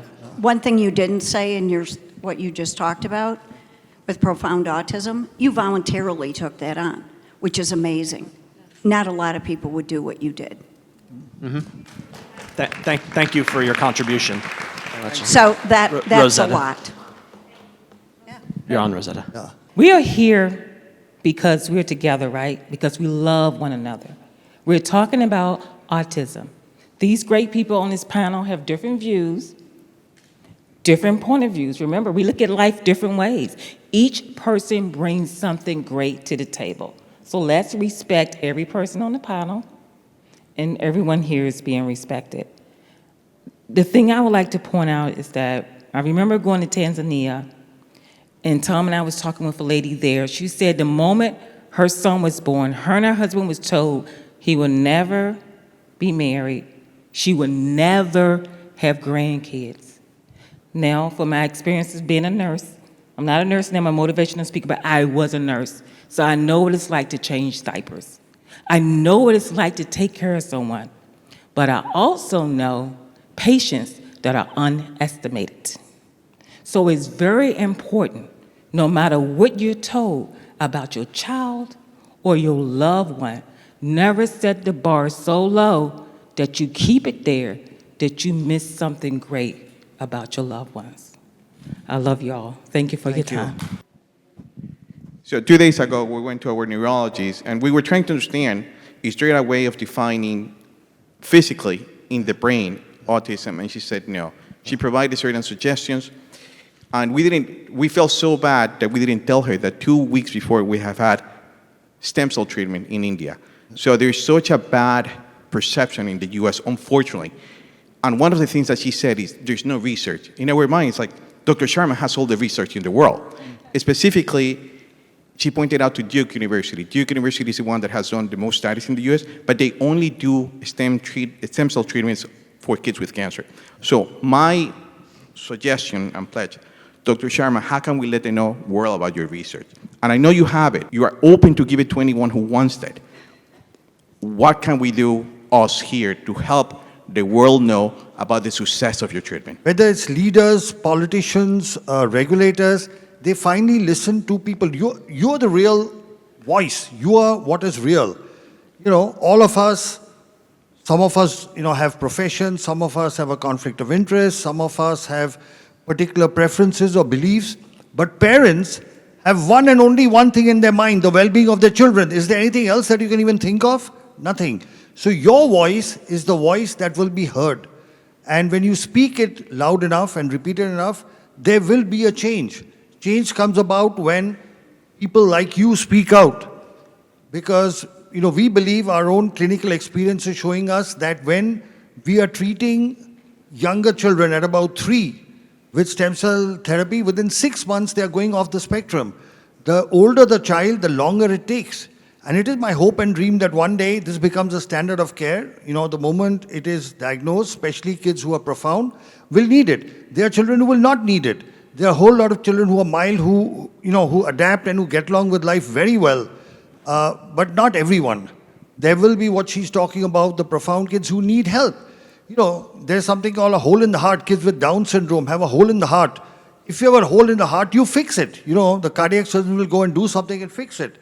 So if there is severe and profound damage, it needs to be fixed. And what we are seeing is that once you fix that, whether it's hyperbaric oxygen, whether it's whether it's the supplements that he was talking about, whether it's the stem cell I talk about, whether it's the rehab he talks about, in my lecture I said it all works together. So your voice is the voice that will be heard. Anybody else, any questions? I have one question. I'm watching with the gentleman behind me who is telling about that. Even my neurologist did not believe when we started the stem cell therapy for my son. But after 3 or 4 visits to India to the NeuroGen, the changes she saw in the kid, it's unbelievable. My son is the same patient for last 6 to 7 years with the same neurologist, with the therapies and everything. The development, what she saw after stem cell therapy is totally different. We could able to make understand the neurologist, but the school system did not understanding us actually. Some of my friends, when they go to this kind of a different kind of a therapy out of the book, which is not profound in very popular in USA, they're not even going to tell in their schools actually. They're telling that we're going to vacation for 5 days, 6 days. We did the same thing. We went to the school and said my kid got help. If somebody needs help, you call my number, I'll tell them the same thing. I told every parent who called me, and I given the number, I told him that what are the benefits which my kid got. I feel if we don't keep the awareness of these things, of different methods, it is impossible to help the whole community. The community needs help. We have to be together to help the system. Because if the system doesn't help, we have to come up from our own side from here and help the system. My son can see a video now. Yeah. Head, shoulders, knees, and toes. And by God, he's following the video for the first time in his life, touching his head, his shoulders, his knees and toes. He can say 3 weeks out of a stem cell. He can say 1, 2, 3, 4, 5, 6, 7, 8, 9, 10, even though he has apraxia and sometimes he closes his mouth to talk. A, B, C, D, E, F, G, and we practice that every day. It's a miracle. It's science. But there's science behind it. You tell the doctor in the U.S., and there's where is that coming from? We feel uncomfortable telling them because they tell us there's no research. And that's why even though we speak up, we feel outcast. Because that's the system in the U.S. today. It punishes anyone that does any research outside the United States. They don't consider that research. It's I haven't seen any research.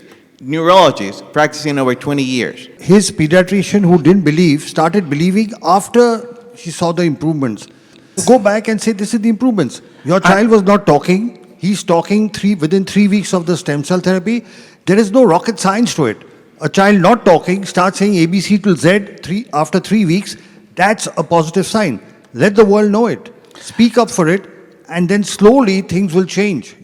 And we now have the present health secretary, R.K. Jr., he has actually tweeted about stem cells and hyperbarics. He's actually tweeted that these are things that were intentionally suppressed. He says it openly. He says these were suppressed by the FDA. The health secretary of the United States is saying that treatments like hyperbaric, stem cell, and all these other nutraceuticals, he mentions nutraceuticals, were intentionally suppressed. So when you speak up, they will listen. People do listen to parents. Yes, and what I did is, I did not listen to any of the parents or anything. I keep on stressing that, yes, we are treating with the same thing, we are treating with the same thing. We will be integrating with the other therapies, yes, but we're not going to leave that. If you think it is not helping, it is your opinion, but not my opinion. I'll do the good thing what my kid needs. I'll stand up for my kid. The gentleman had a question. What does the solution look like? Can come from a place of curiosity and discovery rather than who's using language itself. Ask for more discovery about why they were guided in language that way. And maybe, just maybe, instead of just seeing a lot of trees in Kansas during the 30s Dust Bowl trying to survive, maybe we use discovery, we have curiosity with all the groups to bring ourselves into one big collective force that can leverage the impact the world is missing. Thank you. I think the one big thing, and I'm going to get this lady too, is I'm in Melbourne, for example. The grassroots you hear about, it's finding somewhere locally that believes, and that's where it starts with tremendous experience. And Dr. Sharma and I have worked together in hyperbarics for years now, right? And I go to India consistently. So you got to find the forward-thinking physicians that collaborate, that are thought thinkers and innovators. But for those of you guys who are out there, for me, Brevard Regional Hyperbaric Center, if you guys are around here locally an hour away, come see me. Those willing and able physicians are very few. And creating some sort of inventory, some sort of Facebook page where you can access and really point out specifically these physicians. We asked our neurologists about hyperbarics. There's no research. What they should point out is the kid that died in Ohio. So they're using those small mistakes sort of to prevail these sort of veil. We need an inventory list of those physicians that are willing. And if everybody can contribute, we have one. But I think if everybody can contribute, who are those physicians that are willing to work looking at alternative medicines? TACA has a list. If you go into the Facebook group of TACA, and then you have to submit your child, because they only accept people that has kids in the spectrum, right? And they do have a file that is always updated with doctors in the United States that are like pandas, and you can find Rossignol and Dr. Fry's names there. Any other questions? Yeah, thank you very much. My name is Masi. I'm from Kenya. I'm a mother of triplet boys with autism. We have to believe that autism is treatable. So we are coming from a background noise that autism cannot be treated. So you get this diagnosis and you are in limbo, you struggle, and then somehow you find the light. So I found some light. We've been doing stem cells since my sons were 5.5. I mean, it has been a game changer. I have come from a state of constant clinical depression to just smiling. I mean, you all saw my son, Ricky, even ask Dr. Temple a question. And I mean, that is, I never even knew he's at that space. So what am I saying? What I'm saying, especially to the parents, we have been fortunate to have all these professionals give us very fantastic talks and solutions, but as parents, what is our duty? I feel that our duty is to a call for action. Dr. Sharma said that everybody is speaking in their own space because you cannot be a jack of all trade. You see, that's why we have Dr. Richard is working on genetics and metabolism. We have the OT is working on sensory. We have Dr. Sharma working on stem cell, and so many others. So what I have done as a research, my background, I'm a research scientist, and it has really helped me because in research, we follow protocol to the dot. If you want your experiment to work, you have to follow from A to Z. That's exactly what I've done. I've taken Dr. Sharma's protocol, followed it A to C. I've taken Dr. Temple's protocol, lived experience. She stresses so much about independence and career. And I can tell you the last 2 years, her words have really shaped the way we are doing intervention for my sons. Right now, my 3 sons can all wash themselves, clean their butts, feed themselves, go to sleep, shower, they can mop the house, they can wash their clothes, brush, and now we are doing now outside independence. That's why you see like Ricky is roving all around from hall 1, A, B, C, and asking questions even I'm not there. Right now, I don't know where he is. He told me, Mom, I want to go and swim. I said, okay. I didn't even know there is a gym in this facility. But last night, Olivia, what did he say? Mom, I'm going to the gym. I asked him, did you carry gym clothes? He said, yes. And he went. So what I'm saying is that let us take what is ours. Their work is research. Let us implement. Let us take everything, not just one thing. It's all about, they have said it's research. And many parents ask me, Mercy, will stem cell work for my children? I'm like, yeah, because it's research. It doesn't know Lenny, it doesn't know your son, it has no face. It's research. Just follow the protocol. You know that stem cell cannot work on its own.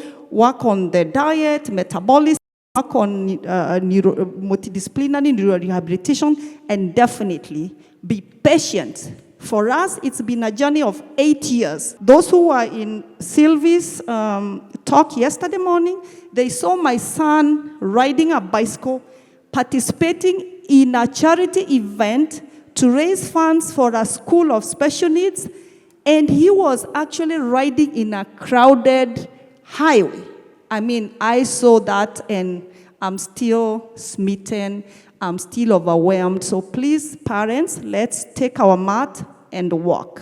Thank you. I wanted to ask Elizabeth what we can do to help you and your mission and the legislation, to have legislation passed in the government. We need to fight to enforce the Americans with Disabilities Act in schools, which is something that she is desperately trying to do for families across the country who, even after they learn how to type, are being denied that accommodation in their schools. So again, there's so many things to do. Thank you for the question. That's only one of many things. But you can go to our website, communication, 4all.org, and we have a take action section. And it'll tell you about what Elizabeth is doing to try to help all those who suffer in silence. Thank you, Elizabeth. Thank you. So we'd like to wind up now. We'll ask each panel member to give a concluding remark. Lynn? I just think that conversations like this are what are needed. We all look at it differently, and that's what makes it right. Because if we all agree with each other all the time, the world would be a very boring place. Mm-hmm. And we each have our different needs that don't make anybody less or anybody more. We just all need to work together. And I want to say this. Meeting Elizabeth was my highlight. She's right. We have to fight. And guess what? Parents, we do know our children. And when we fight for our children, sometimes we take on a role we didn't want to take on, but at the end of the day, we can inspire other parents to fight for their children. Because I've had people say to me, I don't have your personality. I'm not willing to just take somebody on. And I say, you don't have to have my personality. You just need to believe in your child. Mm-hmm. Thank you, please. Welcome, please. Yeah, well, I mean, I think Elizabeth kind of says it all up there. But just to go to what you guys were saying, just real quick for a minute, when my son was little, we got very quickly, as soon as he got diagnosed, we got into looking at bio treatments. And we did the gluten and casein-free diet. And when I took him back, because I don't know, I guess I had this thought in my head, because they keep wanting you to come back, like they're going to say something different. And so I took him back like the next year to that same neurologist. And he's like, wow, what are you doing? He looks pretty good. Like, what's happening? And I was like, well, I have him on this diet.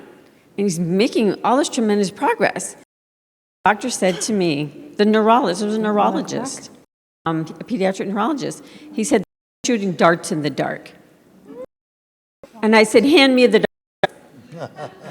And so, you know, you have to, you take people's as much information as you can. You talk to people who have, you know, who are experts in the field, and then you make the best decision you can for your family. Some of us physicians, like myself, have been around for a while, and we've been treating autism successfully for 30 years, and you're right, the institutions still don't believe that it works. I'm trying to publish as much as I can. It's a drop in the bucket for what we need. A lot of are doing the same.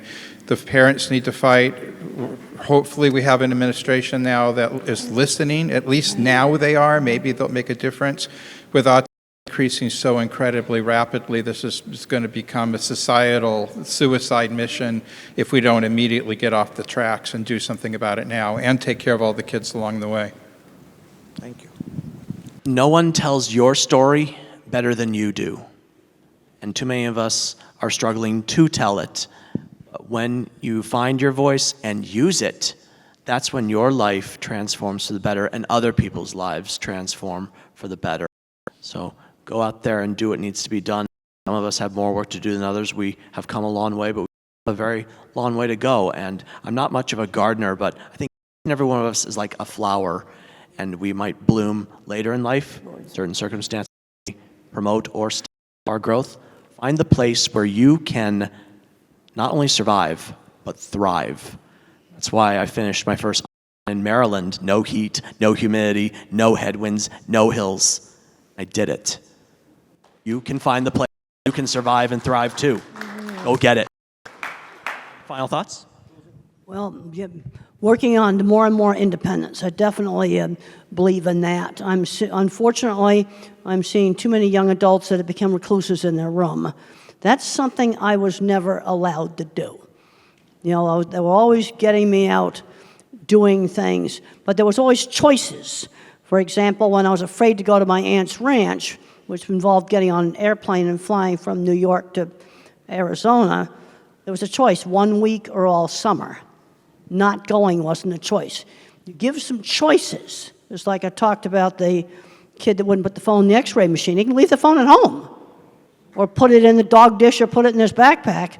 Those are the choices. It goes to the airport, it goes in the x-ray, period. But there's some choice as to how you do it. And I've worked with so many people professionally that I know are on the autism spectrum. I've been to all the tech companies. You know, Microsoft, been there, Google, a lot of the other, Apple, and there's all kinds of autistic people there. You see, this is the problem we've got. At one end of the spectrum, you've got that, and at the other end of the spectrum, you've got, I'm going to call them the 24/7. These are the people that need constant care, and some of them have varying amounts of problems. And I think it's this population you may be more likely to find that some of these treatments work. I'm on a gluten-free diet now for heartburn. That only started last year. But we've got to go out and just see what we can do, because I'm seeing too many people of my type going nowhere. Way too many, because they're not learning life skills. And they're not learning work skills. Well, I'll echo what she said. You only handicap yourself by choice, right? That's it. We're here as a physician that's devoted my life to doing this as well. We're here, and I think you just have to find your village. You guys know that, but at least locally, if I could be an asset to you an hour way around, let us know.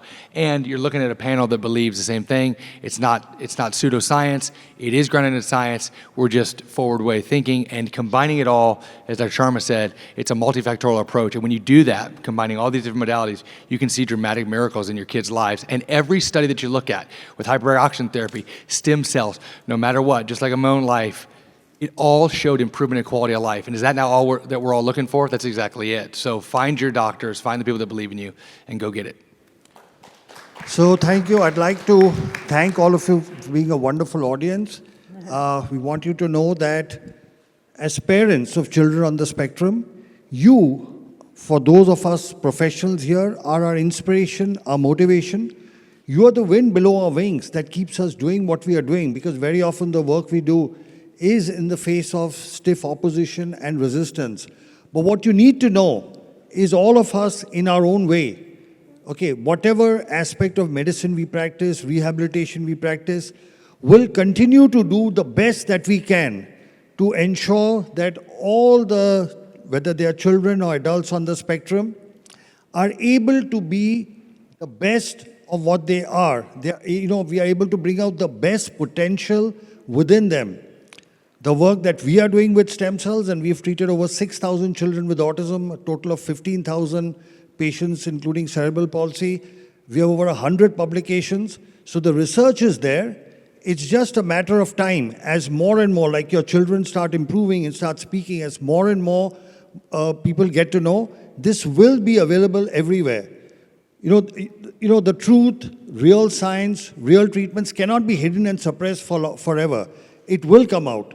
And it is my belief that it's a combination of comprehensive rehab, micronutrient supplementation, rehabilitation, hyperbaric oxygen, and the stem cell that we do, and all the advice that Temple has given. If you listen to Temple, I suggest you watch her movies, you watch her podcast. She gives you very simple advice. That one advice, talk slowly, results in tremendous speech improvements. That's simple advice. So sometimes it's a very simple advice. It's not something high-tech that brings about the best results. So I want to thank all the panel. Thank you for the wonderful discussion. Thank you for being here. And thank you very much. I thank Dolly, thank you for arranging everything. Lynn, thank you for being the co-host of the conference. You two guys have done a great job. Thank you.